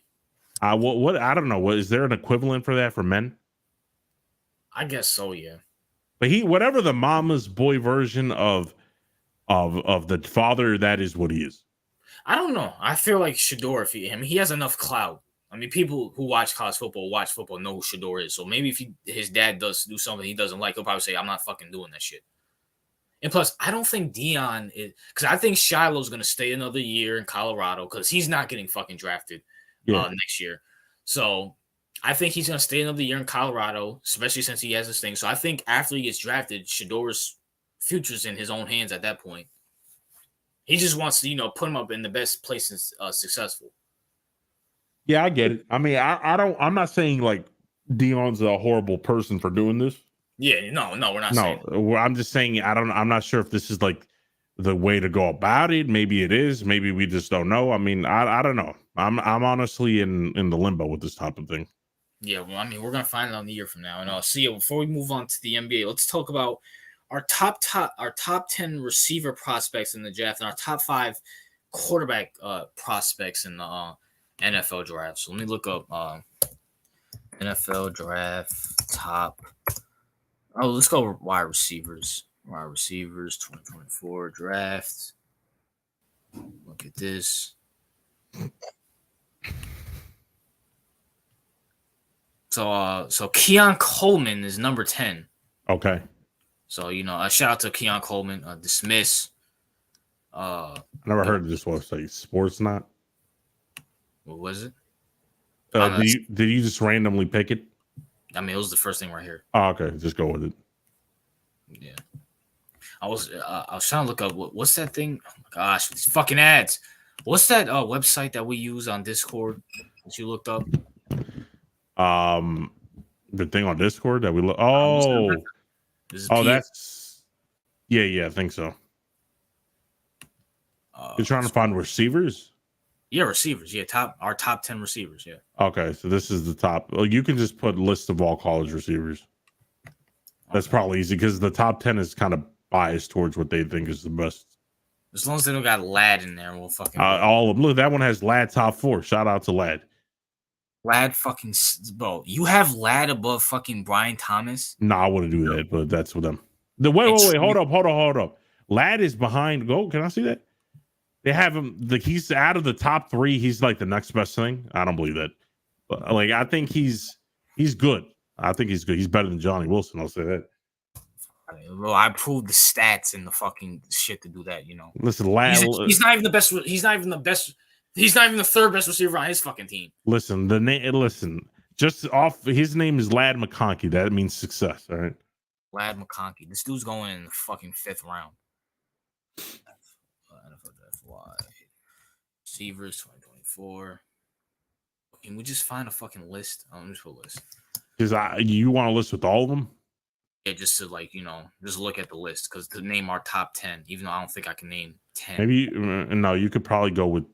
Oh, here's Yeah, here we this. There we go. The NFL draft post. All right, go. All all right. right, Yeah, perfect because they have all of them. All right, we got. Marvin's number one. No ifs ands buts about it. Listen. There could Neighbors is right there. Right, he's good. I'm not a big Like, fan of Neighbors. I no, like I Neighbors. love Neighbors game. I think he's legit. The only thing is, what's his name? Marvin has more size on him, and Marvin's route tree is a little bit better. That's about it. I'm gonna keep real with you. I like Brian Thomas Jr. more than I like Neighbors last year. I'm not saying Neighbors is gonna be trash, but all right, go down. All right, Lad number 7. There you go. That's more reasonable. Not realistic. There's no way he should be above Keon Coleman. No ifs ands buts about it. And don't make me look up the stats either, too. Don't make me look up the stats. Lad will be, and he's not better than. Listen, my argument was that he's only better than Johnny Wilson. That was my only argument. He's not better than Johnny Wilson. Look, where's Johnny Wilson? Let's find Johnny Wilson. He is. Jermaine Burton's good. I like him. Jermaine Burton's good. Let me see. I like Ricky Pershaw. Did Corley? I like Corley. Brendan. Are you serious? Because he sucks, bro. I'm sorry. Hey, yo, everyone in the comment section, Lad or Johnny? ESPN stats, real quick. Well, let's look up something real quick because I just gotta. This is why I fucking hate these stupid ass fucking lists. Okay, so Lad. There we go. So this is the guy they have at number 7.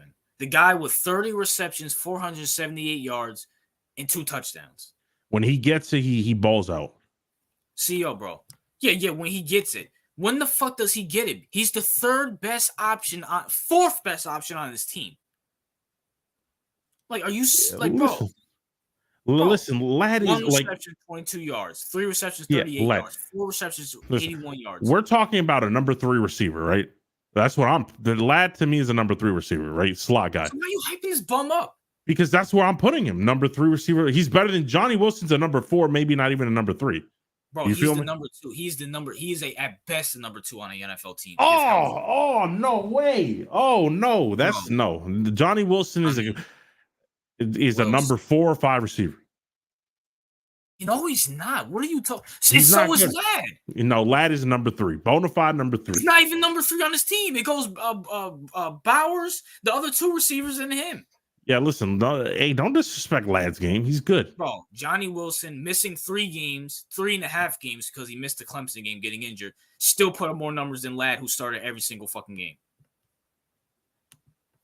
Johnny sucks. 6'7".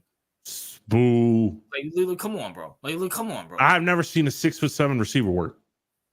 Calvin Johnson. No, he was 6'5". Listen, he needs to be moved to tight end, and then we'll talk. Tight end, and we'll talk. Bro. Lad is not good. He's not good. No, he's better than Johnny. 4 or 5 receiver. He's listen, Johnny. He's not even better than Julian Edelman. Julian's good, so we can't really compare. Edelman was clutch. Here's the thing. Lad McConkey, I don't think anyone thinks that for the most, Lad's game is just more transferable to the NFL. Johnny's slow and clunky. I don't like it. Bro, Johnny. He needs to move to tight end. That's what he needs to do. Johnny is a fucking amazing. Did you watch? But you didn't watch Johnny. That's the problem. Johnny, Johnny's. I don't like him. I saw his clips. He's slow and clunky. Oh, so was Des Bryant. You saw how he was in his prime. Yeah, Johnny needs to move to tight end, and then we'll talk. And Lad's going to be a special teamer. He's not starting for an NFL roster next year. Lad's getting drafted in the 2nd round. No, he's not. Yes, absolutely. Absolutely. He's getting round 2 or 3. Lad is going.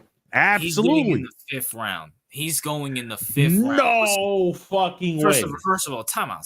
Let's look at something. Let's take away everything. First of all, number 1, I can name.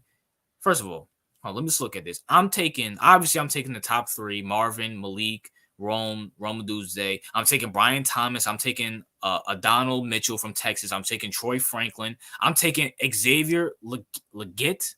Yeah, Leggett. I like him a lot. Yeah, I'm taking him. Obviously, I'm taking Keon Coleman. Roman Fair. Wilson, I'm taking Xavier Worthy. And I fucking hate Texas, but I watched him. He's better. I'm taking Jermaine Burton over him. Let me see who's in this other list, because besides, I was looking for No, that's about it. They have Desmond Walker. They have Dantes Walker's way better than fucking Dantes Walker sucks. I like him. I'm taking Deion. I like Polk. Breon Rice, I'm taking above him. Malik Washington, I'm taking above him. Nah, I don't like Walker. Wait, they have Jalen McMillan? Yeah. Jalen McMillan's better than him too. I don't know about that. I'm taking him above. Like, Ladd is not good. He's not good. He's better than Johnny. I'm taking McCaffrey's brother over him too. No, stop. No, I'm taking Isaiah Williams. No. Isaiah Williams is a sleeper, everybody. Luke McCaffrey has no separation ability. I don't want that. Neither does Ladd. Ladd is good. Stop hating on my brother. Marcus. I'm taking the guy who had better stats than him over him. No, that nigga's not that good. Like, come on. But, bro, look at Ladd's numbers. Like, do I have to put him up again, bro? Yeah, but you're focusing way too much on stats. I don't give a rat's ass about stats. Oh, he didn't do anything. Ladd's game is transferable. What the fuck did he do? Like, you're like, look at the stats. I'm like, fuck the stats. I watched Georgia. Ladd is good. Ladd is a good number 3. Talked about Ladd? Ladd is a good number 3. About Ladd? Ladd is a good number 3. Anybody who watched Georgia, Johnny Wilson. I can't wait to watch Johnny Wilson is a backup tight end. Bro, Johnny Wilson was the main contributor to Florida State. Listen, Johnny Wilson is nuts. Like, Johnny Wilson was the main contributor to Florida State. No one gave a fuck about Ladd. Ladd's game is way better. The way he's better, bro. Okay, because maybe I need to put this in perspective. Bring him to the Chiefs, bro. You guys will still suck. Your wide receiver core will still suck. No. Wait, time out. He'll be your number 1 receiver because look who you guys have out there. He's not. Wait, who would be his number 1 receiver? Ladd. If he went to the Chiefs. Yeah, because look who you guys have. Oh, he wants Ladd? Yeah. Yeah, Ladd is nice. Yeah, but he will be the Chiefs' number 1 receiver because they suck. No, but I said Ladd's a good number 3 slot receiver. Like, the fuck out of here. Like, y'all acted like I said he's number 1 or something. Bro, you're like really hyping this guy up. No. Randomator said I said Wilson. Oh. No. First of all, Wilson, read it, Goofy. Oh, yeah. Thank you. There you go. Yeah. No. Random Wilson's not good. Randomator doesn't know. No. Bro, no. Nigga, you want Rashad Bateman? Like, shut the fuck up, bro. Nah, nigga, you like the Justin Fields. That's worse. Okay, but at least Justin Fields had potential in Ohio State. You can see fuck potential. We're looking at what he did in the league. There's no potential. But we're comparing Justin Fields in college to Ladd in college. Because we don't know what the fuck Ladd's Listen, what's it called? First of all, Random Editor thinks anyone in the Chiefs system can do well, and he's probably not incorrect about that. So you put Ladd in the fucking Chiefs system, he'll cook. Yeah, but look at their wide receivers, so that's not really saying much. And it's more Mahomes than fucking Ladd. I'm sorry. The fucking Chiefs, who they have at receiver? I know they've let go of Martin. Rice is good. He's not better than Rice, so I bet he's number 2. Yeah, number 2. So would Johnny. He would be number 2. I agree. I'm not disagreeing with that. I agree, but Johnny has more potential than fucking Ladd. No, Johnny's bro, CO. Johnny was a main contributor to an undefeated team. Ladd was not a contributor at all to a winning team. I'm trying to look for the stats right now. Oh my gosh, where the fuck? Listen, I'm not saying that Ladd is the number 1 and number 2 option. I'm saying he's a good slot receiver, and he would be more productive than Johnny because Johnny sucks. Johnny is what sucks about Johnny? He's clunky and slow. I don't like his game. He's clunky, slow. That's his game is a big body. He doesn't look like he can multitask at all. Ladd does. Yeah, Ladd is smooth with it. This Ladd is so smooth with it. He's not even He's not even a top 3 option on his fucking team.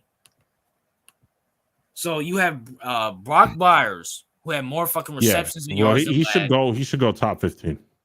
You have Dominic Love. You have Dominic Lovety.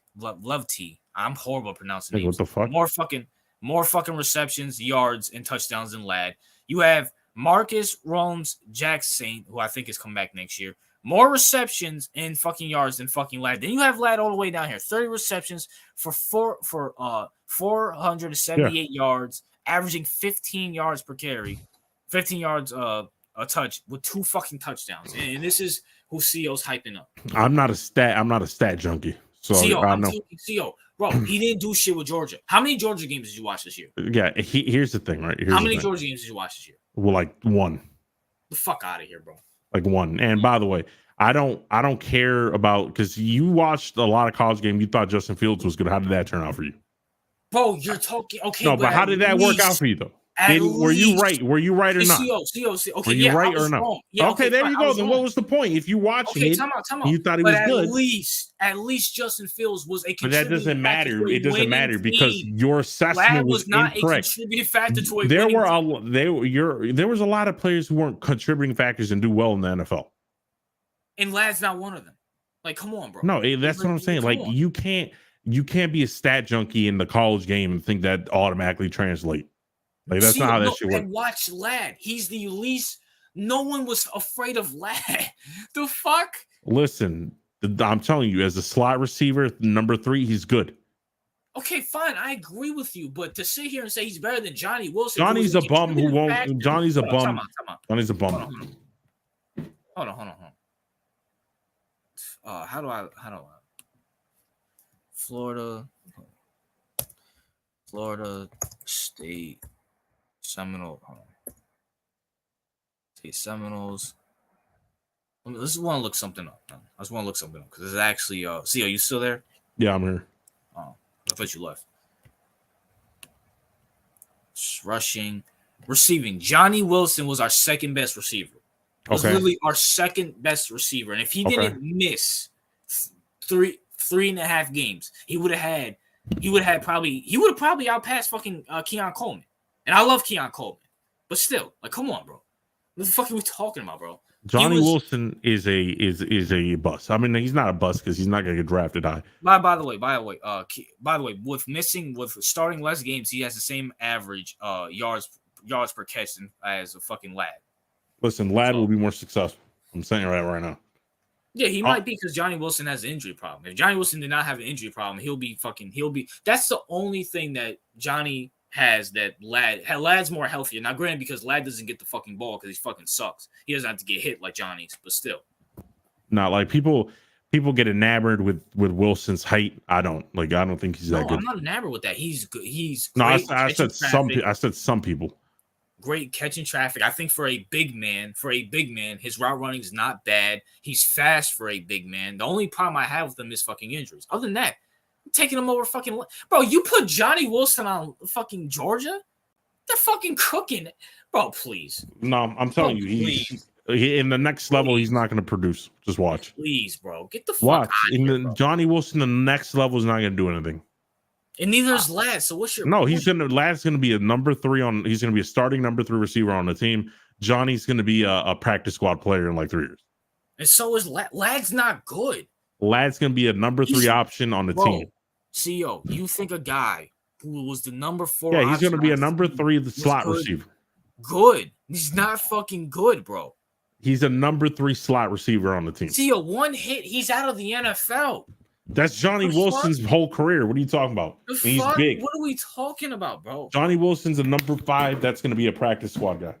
And so is Ladd's going to be special teams. Ladd's going to be a number 3. Speed. His route running's mid at best. His hands are not fucking good. What the fuck are we talking about here? Just watch.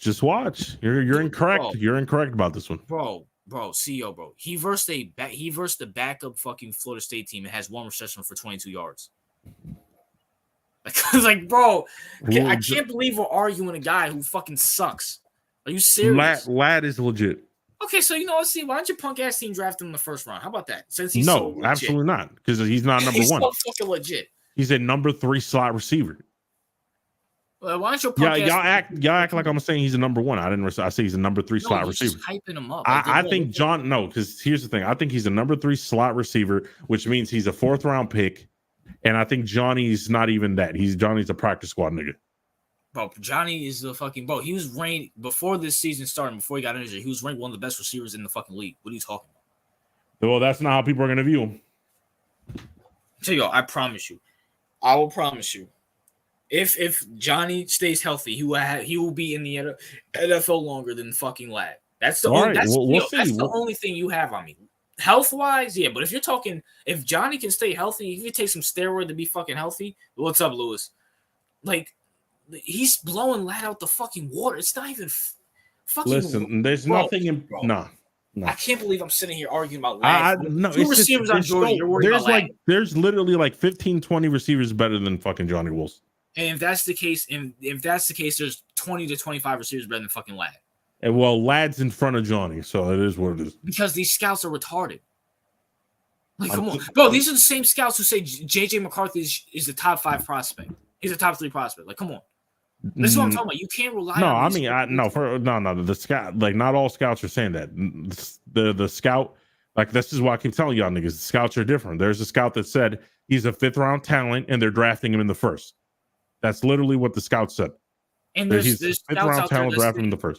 And there's scouts out there probably saying Lad is undrafted, but he's probably going to go in the 2nd round. So right, that's what I'm saying. It's a varied opinion, so that's why you can't act like scouts are a monolith.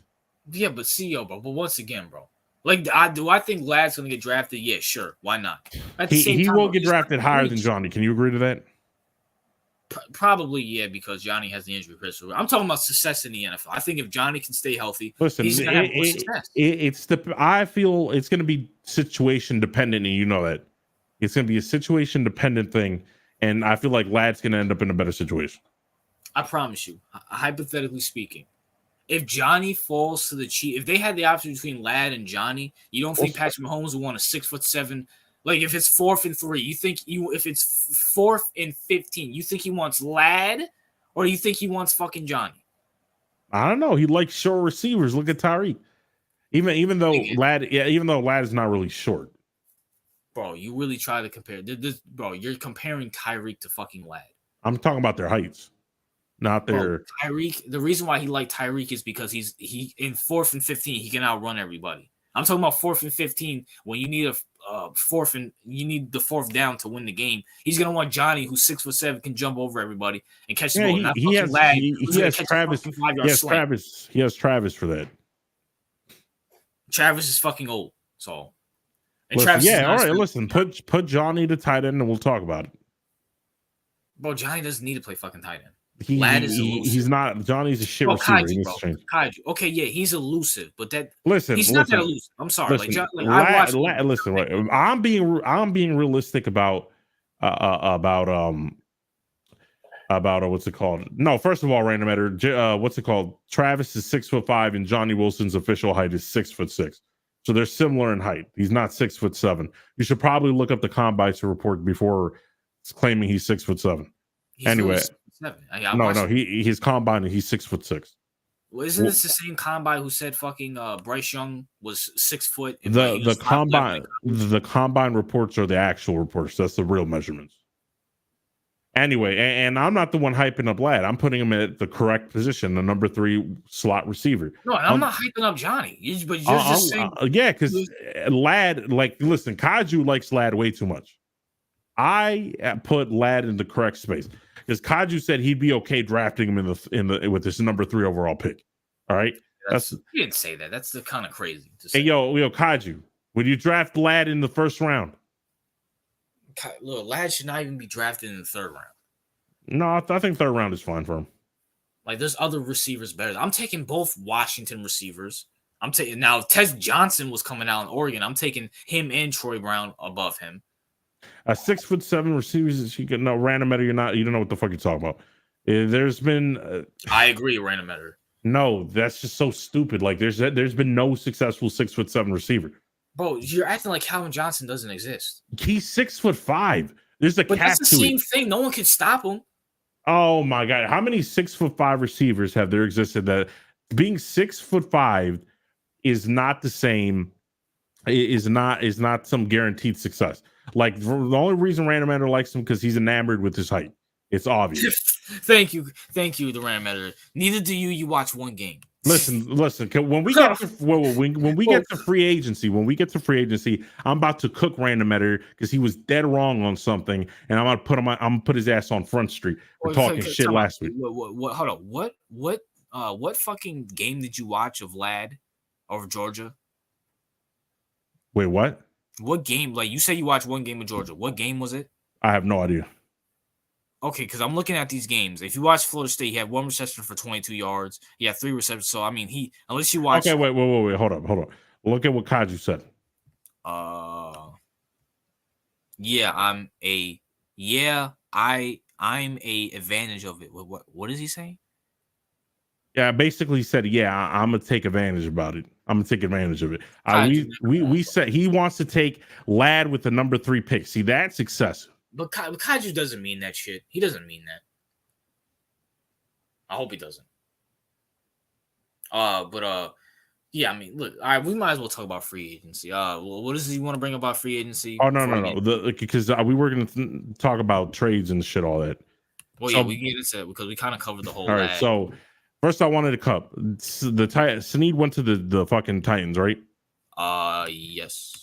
Yeah, right. Because I said last stream that Snead they tagged Snead, right? Because they're gonna prepare to trade him to another team, right? So Randometer said, "No, you don't know what the fuck you're talking about. He's gonna stay with the Chiefs." Yeah, how's that working out? He went to the fucking Titans, like I told y'all niggas. I don't remember that, but I'll take your word for it. I really don't remember. I'm staying with the Chiefs. Yeah, no, he's not. He's moving on. They're not going to pay the Chiefs for the majority of the part. Didn't the Chiefs let go of Ward? He wanted to stay. No, stop listening to the players. That's how many players. Patrick Queen wanted to stay. That's not how shit works. Saquon wanted to stay. That's not how shit works. Anyway, go to we want to look at the what's it called? The trade package for the Chiefs and see. Was it Chris Snead, right? L'Jarius Snead. How the fuck do you pronounce L-A? Yeah, that's hard. Just put Snead Chiefs. Snead Chiefs. Oh no, that's Snell. Oh, my bad. How you pronounce these fucking S-N-E-E-D. S-N-E what? S-N-E-E-D. E-E-D. Okay, Snead Chiefs. Okay, there we go. But Charius, what the fuck? Okay, so he's one of the top end corners in the league. L'Jarius, 3 reasons. Okay, I just want to see what they got.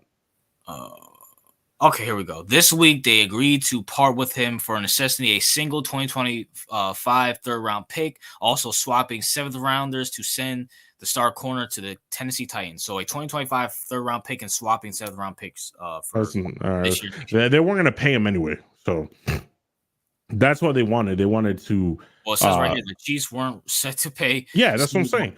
They weren't going to pay him. It was a tag and trade thing. They weren't going to keep him. Well, when they paid what's his name, Chris Jones, a mega contract. They weren't gonna keep him. They paid their other cornerback who's younger too. I forgot his name. McDuffie. Yeah, they paid him because he's younger. So yeah, he's older. Like I said, Snead is older, and his star replacement's already in place, and which I'm guessing they're talking about McDuffie. So yeah, McDuffie, 23 years old, Trent McDuffie, who's arguably a top cover corner in the NFL and a breakout in 2023. So. I wouldn't have traded Snead because I would have kept that defense. The defense. I agree with that.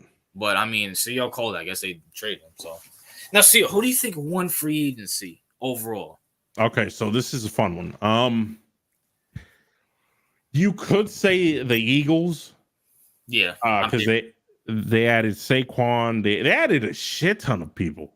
Yeah. They basically went all in. They added Saquon, C.J. Gardner-Johnson. They added Devontae Parker. Yeah, they added what was the other receiver they added? Oh yeah, Paris Campbell, which is a good, I guess, number 4 option. They re-signed their guards. They re-signed their guard. Landon Dickerson's one of the better guards in the league. Yeah. They did a shit ton of moves. I think they got Devin White too, a middle linebacker. Yeah, they got Devin White. So I think they had the best free agency, like on paper. Yeah. Now, I don't know. Like, listen, Saquon has a better line. I don't know. He's injury prone, so you can't really count on him. Devin White is up in the air. That could backfire on them too. Maybe he sucks nuts. Maybe he doesn't. I don't know. Yeah. So it could backfire, but on paper, it seems like they had the best free agency. I mean, who else? People are pointing out the Atlanta Falcons. Listen, I don't care. You added Kirk Cousins. Congratulations. You're gonna go to the wild card and get bounced. Like, I'm not impressed. Or you're gonna go to the divisional, because they're probably gonna win the division. Yeah. So they're gonna be one and done. That's the point. Yeah. Who else? Let me see. I think the Ravens were good with the Derrick Henry. Yeah, we basically got Derrick Henry. That's it. So I think the Packers, in my opinion. Yeah, I like the Pack nuts. Up next season, it's gonna be hell to pay. Yes, absolutely no ifs about that. And you already know how wish-washy Eagle fans are gonna be like, why did we pay Jalen Hurts all that money? And Saquon. And fire Nick Sirianni. He's gonna come back. He'll get fired if they fuck up next. He'll get fired. I think that's really it for like the big names. I mean, I don't think anybody cares that the Giants got Brian Burns. I mean, oh yeah, I forgot the Giants got, but that's about it, right? You only got Burns. Yeah, that's it. Which is still a dumb move, in my opinion. I mean, it's. I guess we could talk. Listen, Burns. It's just the whole Dexter. I'll give you this. I just want to add a little thing, and like the whole Dexter Lawrence dick sucking with the Giants is horrible, but it's way too overblown. I mean, I will give you that. Like the whole Dexter Lawrence, like he's the best DT of all time, like all that dumb shit. Listen, he's the best DT tackle in the fucking league. No, he's not. He's top 3, I think.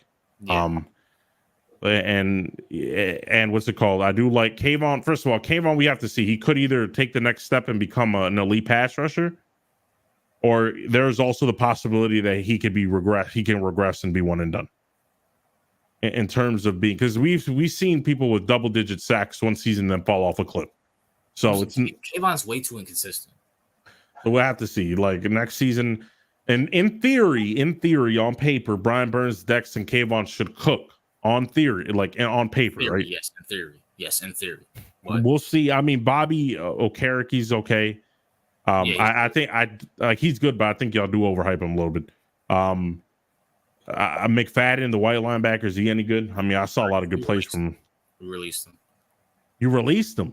Yeah, I don't think he's on the team anymore. Really? I didn't know Michael McFadden's released. I think so. Yeah.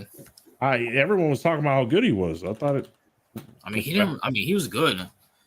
Michael. I mean, what was it? McFadden something? I know. McFadden, yeah. McFadden Giants. Let's see. American football. No, he still plays. Yeah, he still plays. Michael McFadden. Yeah, he still plays. I thought I saw something that he was. I don't know. Maybe it was somebody else. He's still on the Giants. Not Mika, but this guy's so irrelevant. He's fucking. I never met a white person named Mike. That's weird. Giants also. Maybe it is this nigga. Yeah, listen, I heard like he was very good as a second option. Deontay Banks is amazing. Deontay Banks. So in theory, I mean, I wish you guys could have kept McKinney. That would have been. Yeah, but he wanted way too much money, and the Giants weren't going to pay him that. Either way, I think it was a good. I think your defense will be good. Hypothetically, who's your defensive coordinator? I think Winkler. Titans defensive coordinator. Okay, I don't know who that is. Shane something. I forgot his name, but I mean, we'll have to see, because if he sucks, then your whole defense is going to suck. Yeah, so we'll see. I mean, bro, listen, it was just a waste because we're a rebuilding team. We need the money. We need the draft picks. We don't need Brian. Like Brian Burns, if he went to the Ravens, good move. You guys are contenders. If he went to the Niners, good move. Giants, what's the point? We're not contending for a long time. Especially if we fuck up this draft. Listen, when y'all trade up to get Drake May, you will get revitalized, all right? Revitalized for what? 1 year, then we'll realize he's Daniel Jones 2.0. If y'all trade up, you're trading up for Drake May, not Daniels. You know that, right? Getting Daniels, bro. If y'all trade up to number 3, you're getting Drake May. Bro, we're not, bro. Fucking what's his name went to Jaden Daniels' fucking programs. He never went to a Drake May fucking. You said the same thing about JJ McCarthy, and the Giants even showed for his fucking workout. No, that's a troll. I was trolling when I did that, but I do think May. I think you guys do like May, bro. He never went to one May game at all because he's like we're drafting May. That's why. Like he never went to one. Like May's listen, you're probably not going to get any quarterback. Let's be honest. You're trading back, or you're going to get what's there. Which is dumb too. Which is dumb as well too. The Giants is just dumb. Listen. This is why I will never do Giants contact exclusively. Come on, bro. You don't want to hype up Drake May season. Drake May sucks. Well, come on, you gotta do. Can I say something too? Penix and Bo Mix are better than Drake May. I'm sorry. Like, I mean, they're better than JJ McCarthy. Like Drake. Like, how many Carolina quarterbacks do we have to see until maybe we shouldn't draft from there? Listen, we could be wrong, and as random editor says, May is fantastic. No, he's not. Maybe he's right. Maybe random editor's right. Maybe May will be great. We don't know. So it is what it is. Bro, this is the same thing with Trubisky. Like, listen. I believe NFL fans are probably the dumbest fan bases. Like, I think NBA fans, baseball fans, UFC, and boxing fans are smarter than NFL fans. UFC fans are horrible.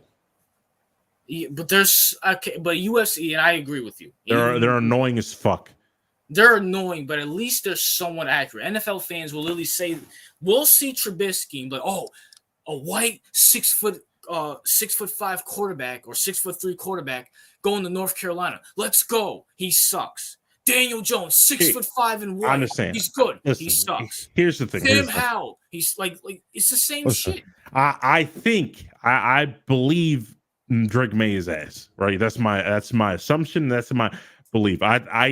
I want to say I know that JJ McCarthy's ass. Right. Because I have no faith in him, but I could be wrong. Right, I could be wrong in Drake May as well. We don't know. Maybe, we can only assume at this point, correct? We can assume. Yeah, we can assume, but we can predict. We can predict, like we do with every draft. Itself on multiple occasions. Like, the eye test tells me that Caleb and Daniels are the best quarterbacks in this draft. Yeah, we're not questioning that. No. Eye test tells me JJ is going to be a bust, and you know what eye test tells me? It tells me that this is Kenny Pickett 2.0. Personally. Where like a third, fourth round prospect gets picked in the first round. I think that's what both Drake and guess where did Kenny Pickett go? The Steelers, yeah, Steelers. No, what college did he go to? Pittsburgh. And another okay, at least with Pittsburgh they had Dan Marino. So I mean it's like, okay, you know what, Pittsburgh, maybe even though I thought Kenny Pickett was a bum. It's like, yeah. What does North Carolina have? Listen, nothing. I mean, they don't have nothing. Listen, the only thing is with Michigan, at least you could say Brady went there, whatever. But listen, I don't think. Listen, I don't want JJ to fail, and I don't want Drake May to fail. But I just don't. I don't think it's realistic taking JJ and top 3 like the Vikings are doing. I think that's a big mistake. The Vikings are stupid in my opinion when they could probably stay put and draft what's his name, Penix or something. Or JJ, to be honest with you. No, they're drafting JJ. I mean, they're technically we don't know. They couldn't get JJ too. To be honest. Yeah, they could. I mean, who else is going to draft? I don't know, bro. Listen, a lot of teams are buying into the hype, the unnecessary hype into JJ. Unfortunately, because that's going to put on. Listen, if the fucking Vikings give up both their second round picks to trade up to the top 3 to get JJ, that's going to be one of the biggest mistakes ever. I think that's the greatest thing ever. No, for you, but I'm talking about because the Patriots like Drake May now because Drake May said he wants to play for the Patriots or something like that. So Drake May goes to the Patriots. The Vikings trade up with the Washington, take the 3 picks. Which means Jaden Daniels falls right to my Giants, and for Daniels, you would have to move up because then if Daniels, for example, bro, you do realize the Cardinals and the fucking Chargers are no. That's what I'm saying. You're gonna have to move up because if let's say Daniels falls to number 4 and there's Arizona, right? Arizona's obviously not going to take Daniels, and the Chargers are not going to take Daniels. But you damn well know that there's going to be a shit ton of teams that are going to be calling that phone to trade up. You feel No, me? I don't think so because the Cardinals want Marvin Harrison, and then Oh, the Chargers are going to yeah, take fucking Joe O. right. Or the what's their name could trade up to the fucking no, the Cardinals could trade back and let's say the Broncos or somebody, right? Or the Chargers, not the Chargers, the Raiders, right? Wanted to trade up, they would forget Daniels or whatever. Like that's what you never know. That's why if you got that quarterback, you have to move up. You can't wait 2 spots because they could swap in and take your quarterback. I don't think the Chargers are. I don't think the Chargers are. I mean, I could be wrong. They could trade back. The Chargers could trade back. That's the fear. The Cardinals have said they could trade back. That's the problem. And they're gonna pass up on Marvin Harrison. No, unless they get JJ. Unless they get JJ. JJ. Justin Jefferson. No, I don't see it. And what's his name? The Chargers, maybe I can see. They could trade back because they hired the Ravens, one of the Ravens front office people. Now they're hiring all the Ravens people. Obviously, Ravens love to trade back. Jim Harbaugh. I could definitely see that. But here's the thing: when it comes to the Vikings, they could also just trade with the Cardinals, and get JJ, and the Cardinals get like fucking 2 extra first round picks on top of the picks they already have. That's a possibility. I don't think they're passing up on Marvin, bro. No, but for multiple first round picks, they could. They could very well could. What are you gonna get? No, listen. The Cardinals have no offensive line. They have no defensive line. They have no cornerbacks. They have no linebackers. They have no receivers. They have almost nothing. See, they have no problem. They have no receivers. So why yeah, but you're talking in the NFL? No, but that's the thing. First of all, there's no guarantees. That's one. Number two, the most guaranteed.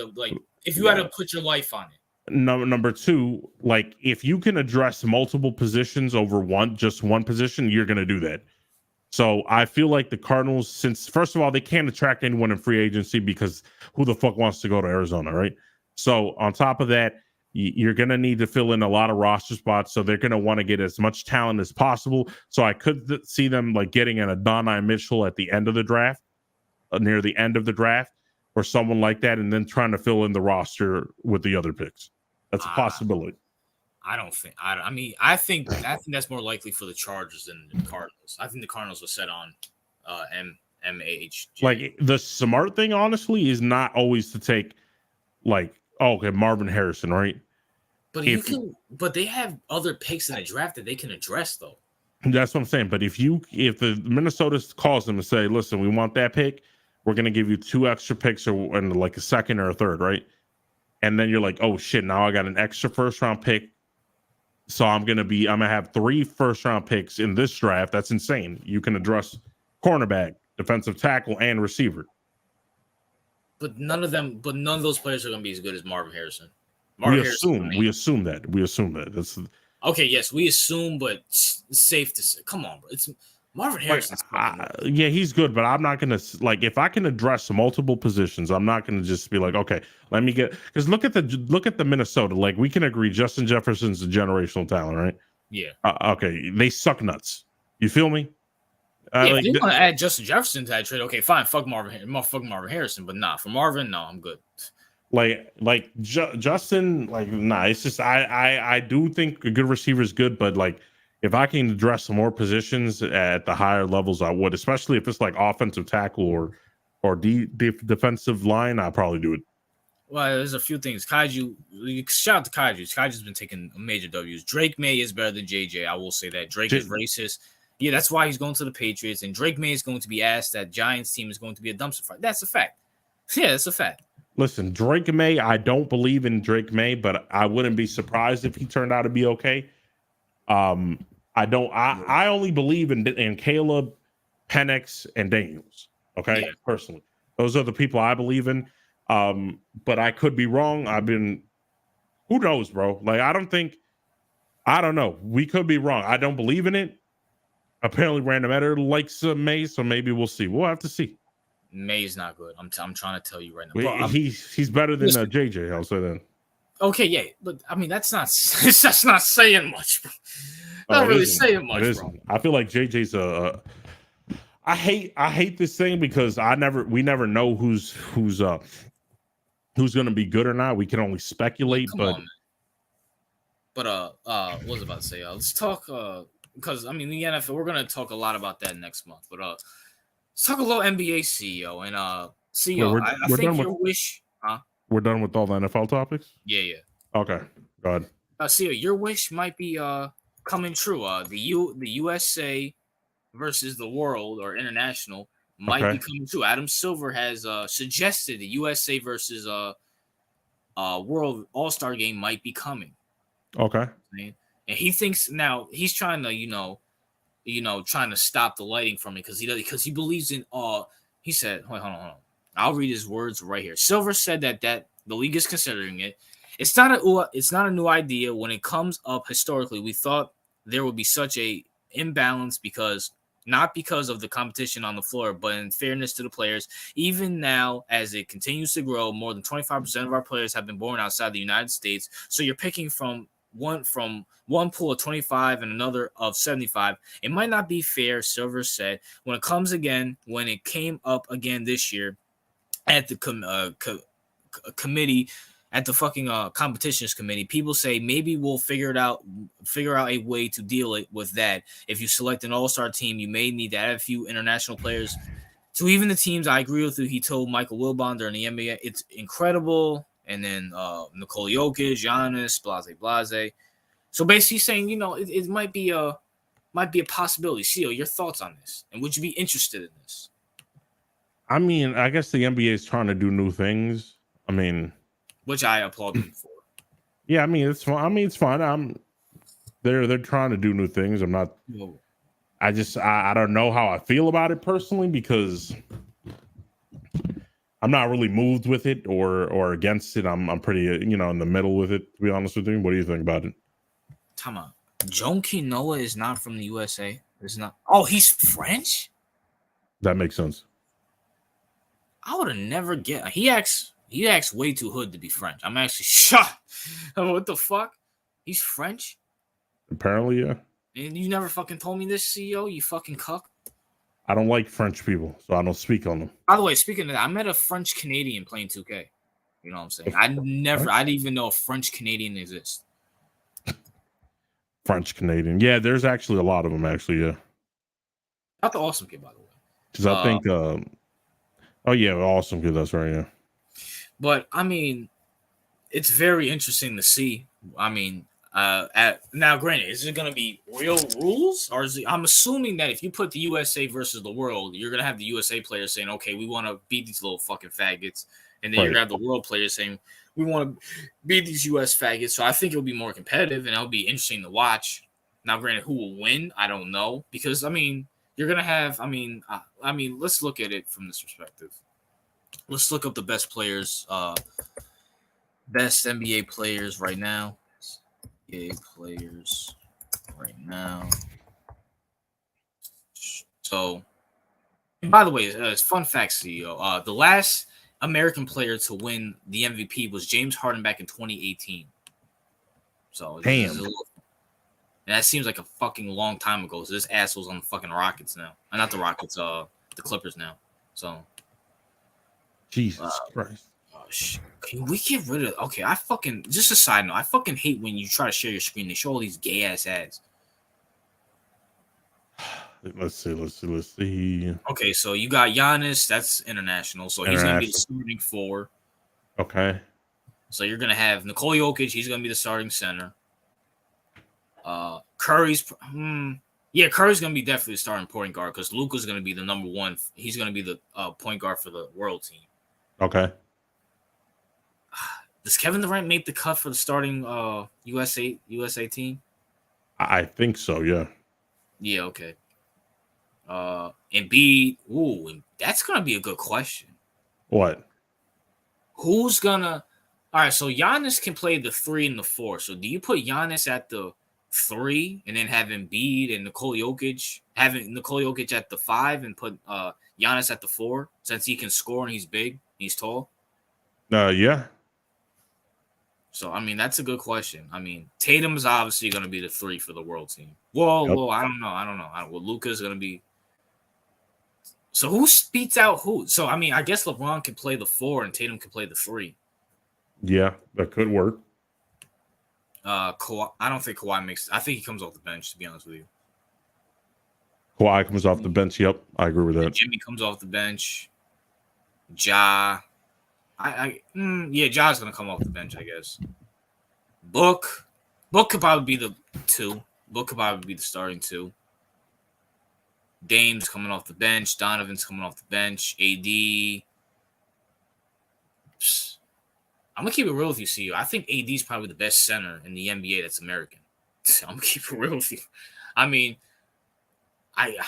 is Sabonis from America? No. All right, so he's gonna be on the bench for the world team. So I think AD, and I might be very sad to say, is the best center in the USA. That's American. That's fucking sad. That's beyond fucking sad, bro. Oh my gosh, that is fucking horrible. SGA is most likely gonna be. Well, no, actually, Luca might actually play the two. SGA might play the one because SGA is from Canada. I'm assuming Canada comes out is the world. Right. I wish they would just give me a fucking list of all the fucking players instead of just this bullshit. Oh my gosh, bro. Okay, hold on. Oh, fuck. All right. List. I just want a fucking list so we can make a starting lineup. Okay, here we go. Here's a fucking list. Here we go. Here we fucking. All right. Oh shit! Is this old? Because they have Rudy Gobert with the Jazz. Yeah. Yes. Yes. Yeah. It's old. Damn, fuck. I thought I actually found a good list. 2024. Let's see if this will give us a good list.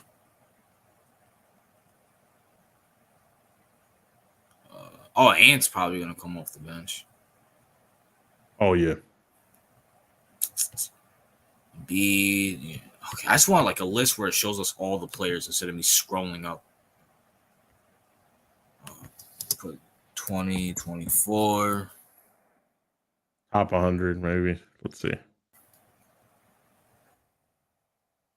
What the fuck?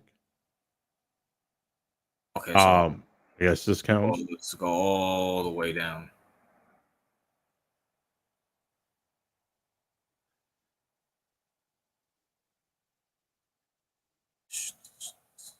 All right, there we go. All right. I think we kind of set the lineup. So I'm actually going to go on my phone right now and make a lineup right now. So you want to start with USA or the world? We can go with the world. Okay, so at the one, I'm assuming we're going to put SGA at starting point guard. Yep. Okay. At the two, I'm assuming we're going to put Luka. Yep. At the three, let's see who we could put at the three. Because I want to maybe Giannis, but I don't know if because I think Embiid's gonna have to fucking start. Could be, yeah. Oh, well, Sabonis is coming off the bench. Yeah, because I'm not really seeing anybody who can. By the way, is Karl Anthony Towns is from America, right? Carl Anthony. Yeah. No, wait. Yeah, he is. He is. Yeah. Pablo from America? No, Pablo. No. No, I don't think so. No. Here's the question. Oh, Siakam. I forgot about it. Is Siakam from America? No. This is actually, there might be a lot more talent in the fucking. I didn't realize this shit. Maybe the NBA is getting taken over by these fucking Europeans. Yeah, they are. They definitely are, bro. I'm just not realizing it because there's a lot of talent. Yeah, for example, okay, let's see. Number one, world. 2, world. 3 is American. 4 is American. Go up. World. American. American. American. American. World.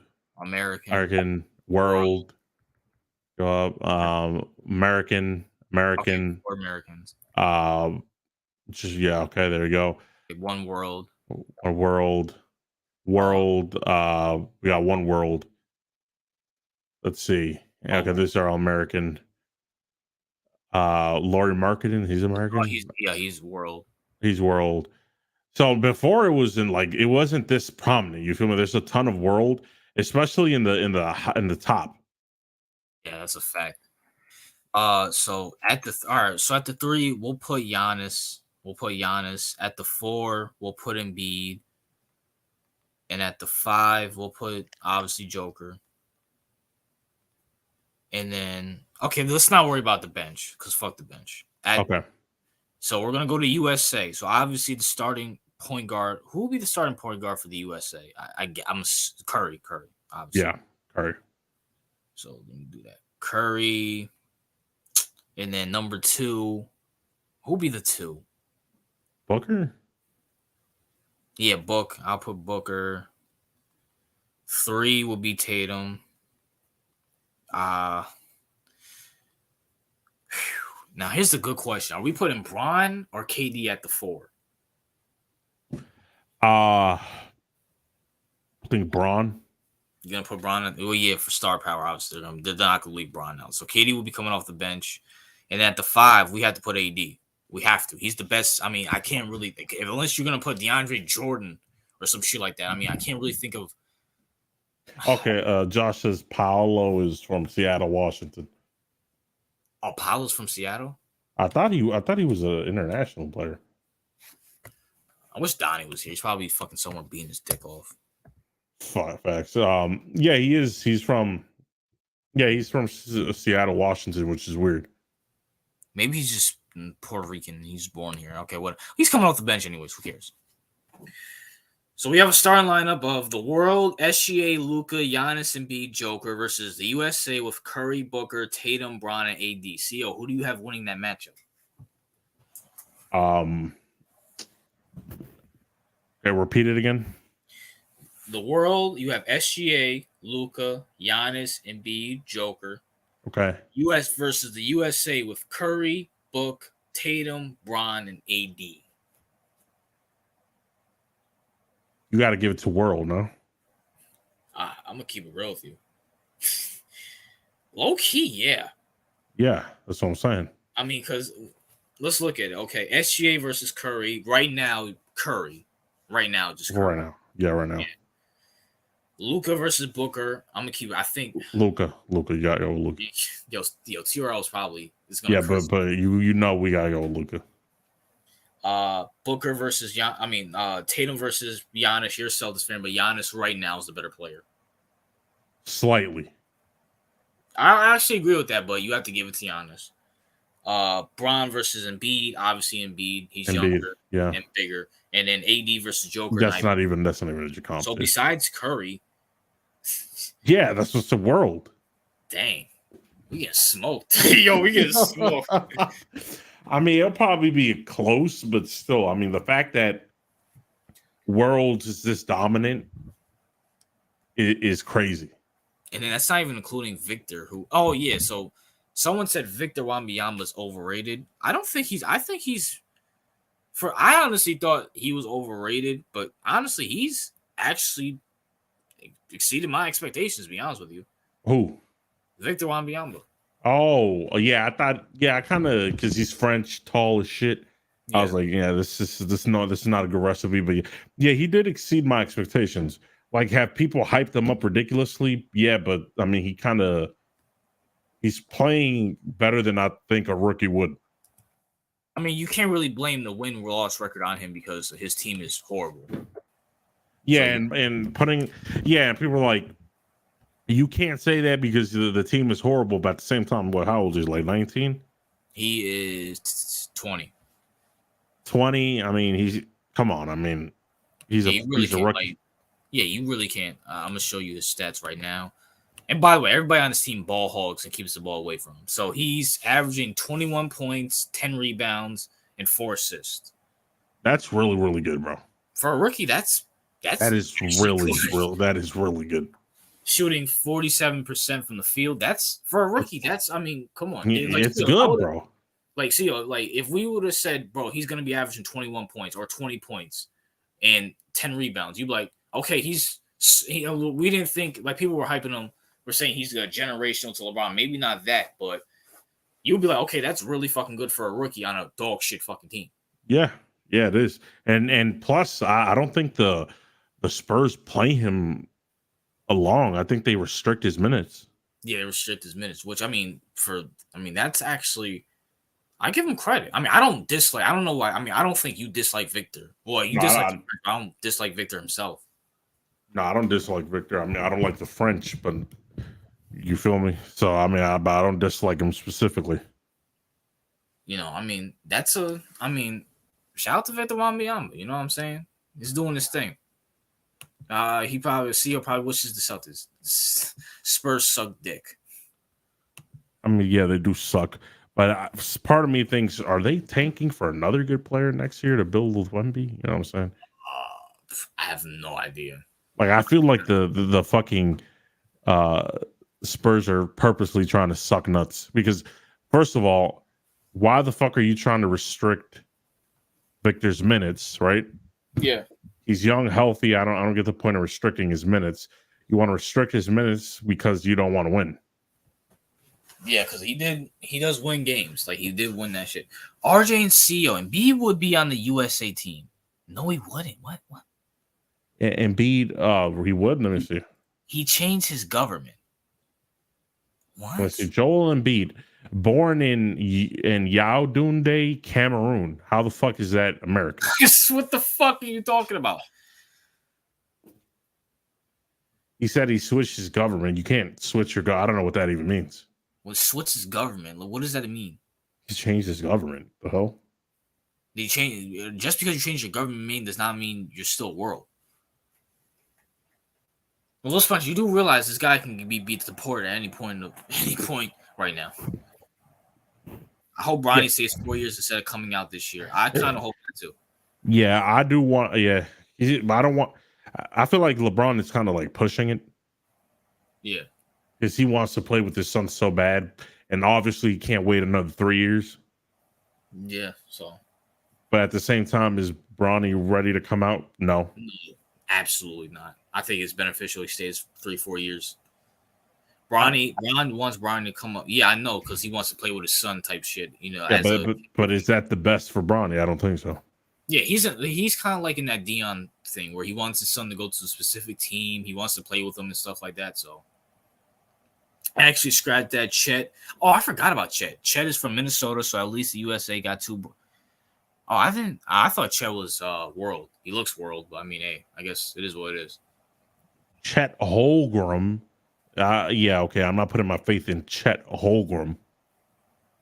He's ass. Ha! Embiid looked up Joel Embiid, the USA team. Okay, yeah. He technically he played for the US team, but like I'm talking about if it's actually NBA has a US versus world team. Yo, RJ and CEO, you think Triple H will be good owner for the what? What the fuck? Do you think the Triple H will be a good owner for the fucking Cowboys? What the fuck? That's the most randomest fucking question ever. And no. I mean, I don't know.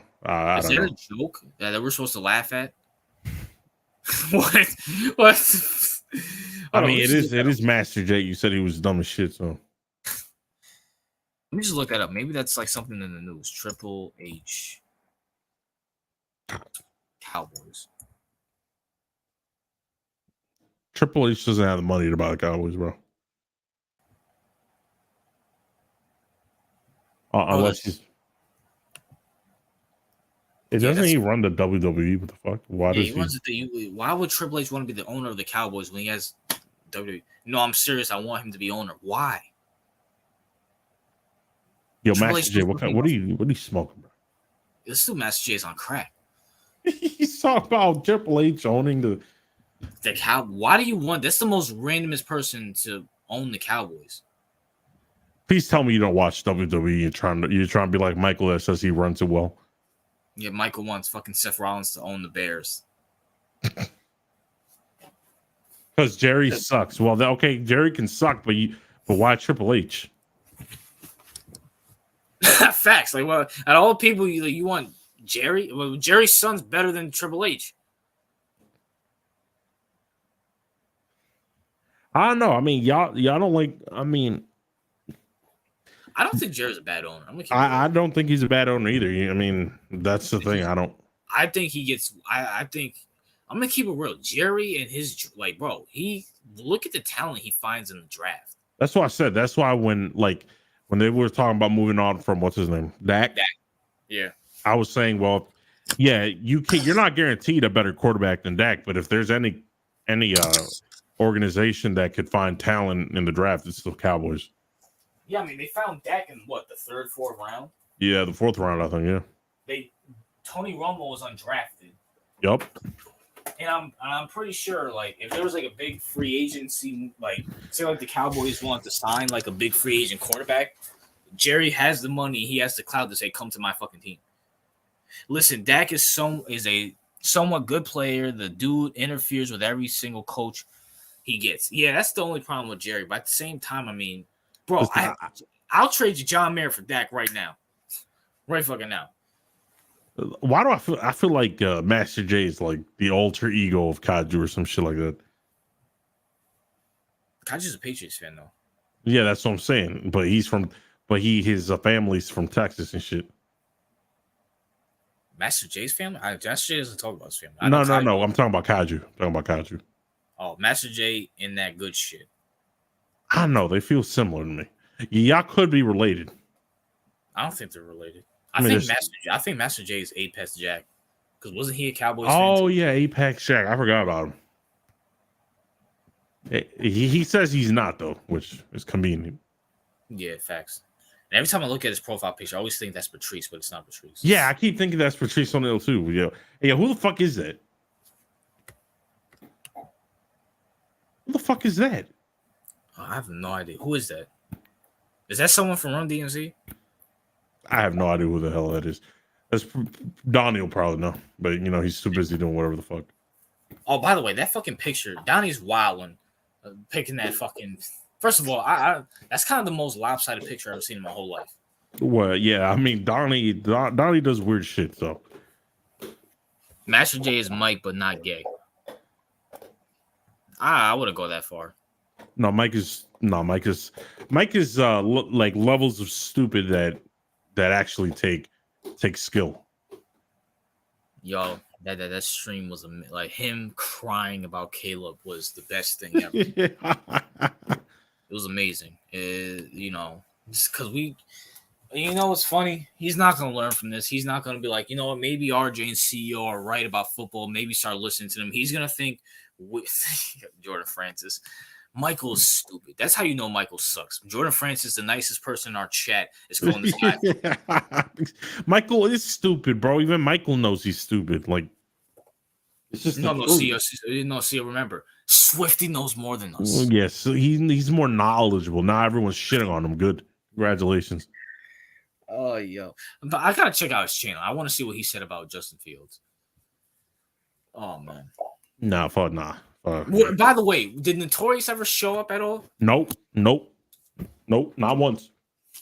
I think he commented in one of TRL's videos. I'm gonna have to look it up and take a massive dump all over him. You're all smug, acting like you knew shit, but you didn't know none. Calling everybody autistic and saying we're stupid, we're dumb. Yeah, fucking bitch. How that's now he does. Of course, he's not going to show his ass, his fucking camera. I mean, his face on the stream anymore. Hey, he got a monkey girlfriend. Does Seth Rollins even know about running business? Well, no, that's the point. But does Triple H know anything about running a football team? No, absolutely not. The fuck? The WWE sucks, and he's running that stuff. So, I mean, RJCO, who deserves the MVP this year? I have no idea. I'm going to keep it real. Obviously, Tatum. I would put Tatum up there. I will probably give it to Tatum, number one, because I want to see an American win. And number two, I kind of want to get the people are saying Jokic, but are they really going to give him back to back to back? Well, they gave it back to back and then gave it to Embiid, and then now this year. Oh yeah, I forgot. Yeah, but even though people argue that Jokic should have won it because they wanted back to back to back. Yeah, I mean, I kind of want. I hate the Celtics, but I don't hate Tatum. By the way, Tatum's only missed 5 games this season, which is impressive with the whole Lowe's management bullshit. Yeah, see, Tatum deserves it. Only So I wouldn't mind. I mean, bro, look at the Celtics already clinched the playoffs. No one else has. exactly that's what I'm saying. But people want to simp for Jokic. I mean, Jokic is a good player. I mean, by the way, we don't hate world players. Honestly, we wish more American players act like fucking world players. Yeah, I agree. You know what I'm saying? Monkey girlfriend, is that supposed to be racist? I Well, don't know who he's talking about. who's Monk? I mean, Master J is obviously high or something. Yeah, message. I don't know. Like Michael's girlfriend's white. Shit. I want Shy to win. Shy is a good one, but I don't think they're gonna give it to him just yet. All right, any more questions before we get up out of here? It's 12:09. I hope you guys enjoyed Easter. Michael's girl. Michael's yo, the real Master J is really fucking. Yo, Master J, go to sleep, bro. I don't know, bro. Master J, I don't know. Does he smoke weed or something? Master J, before we head up out of here, do you smoke, bro? The Rockets will make it as an 8th seed. That's what's up, Rozier. How you been? I don't know how long you've been here, but what's up, Rozier? That's a possibility. I mean, being the 8th seed, they can get bounced by the Thunder in the first round. Random that says, Y'all gonna be live next week, of course. Master J needs since it's Easter. I thought you said this Sunday was Easter. Bro, I'm a kid. Is it easy? I don't fucking know. Oh no, next Sunday's Easter. Okay, bro. You really think we're gonna stop the stream because it's Easter? Oh, the Easter falls on the 31st. Yippee. Oh, Easter, bro. You think me and CEO celebrate Easter? Come on, man. Like, it's Easter, bro. Anthony, not yet. He just built his name this year, not yet. And nah, I don't. I just type fast. Okay, but typing fast has nothing to do with your logic of Triple H being the okay. Anyways, all right. Yeah. Peasants. Anyway, good stream. We'll see you guys Easter Sunday. CEO, is there anything you want to say to us? Say to peasants? nah, these suck nuts. All right. Until next Sunday. Peace.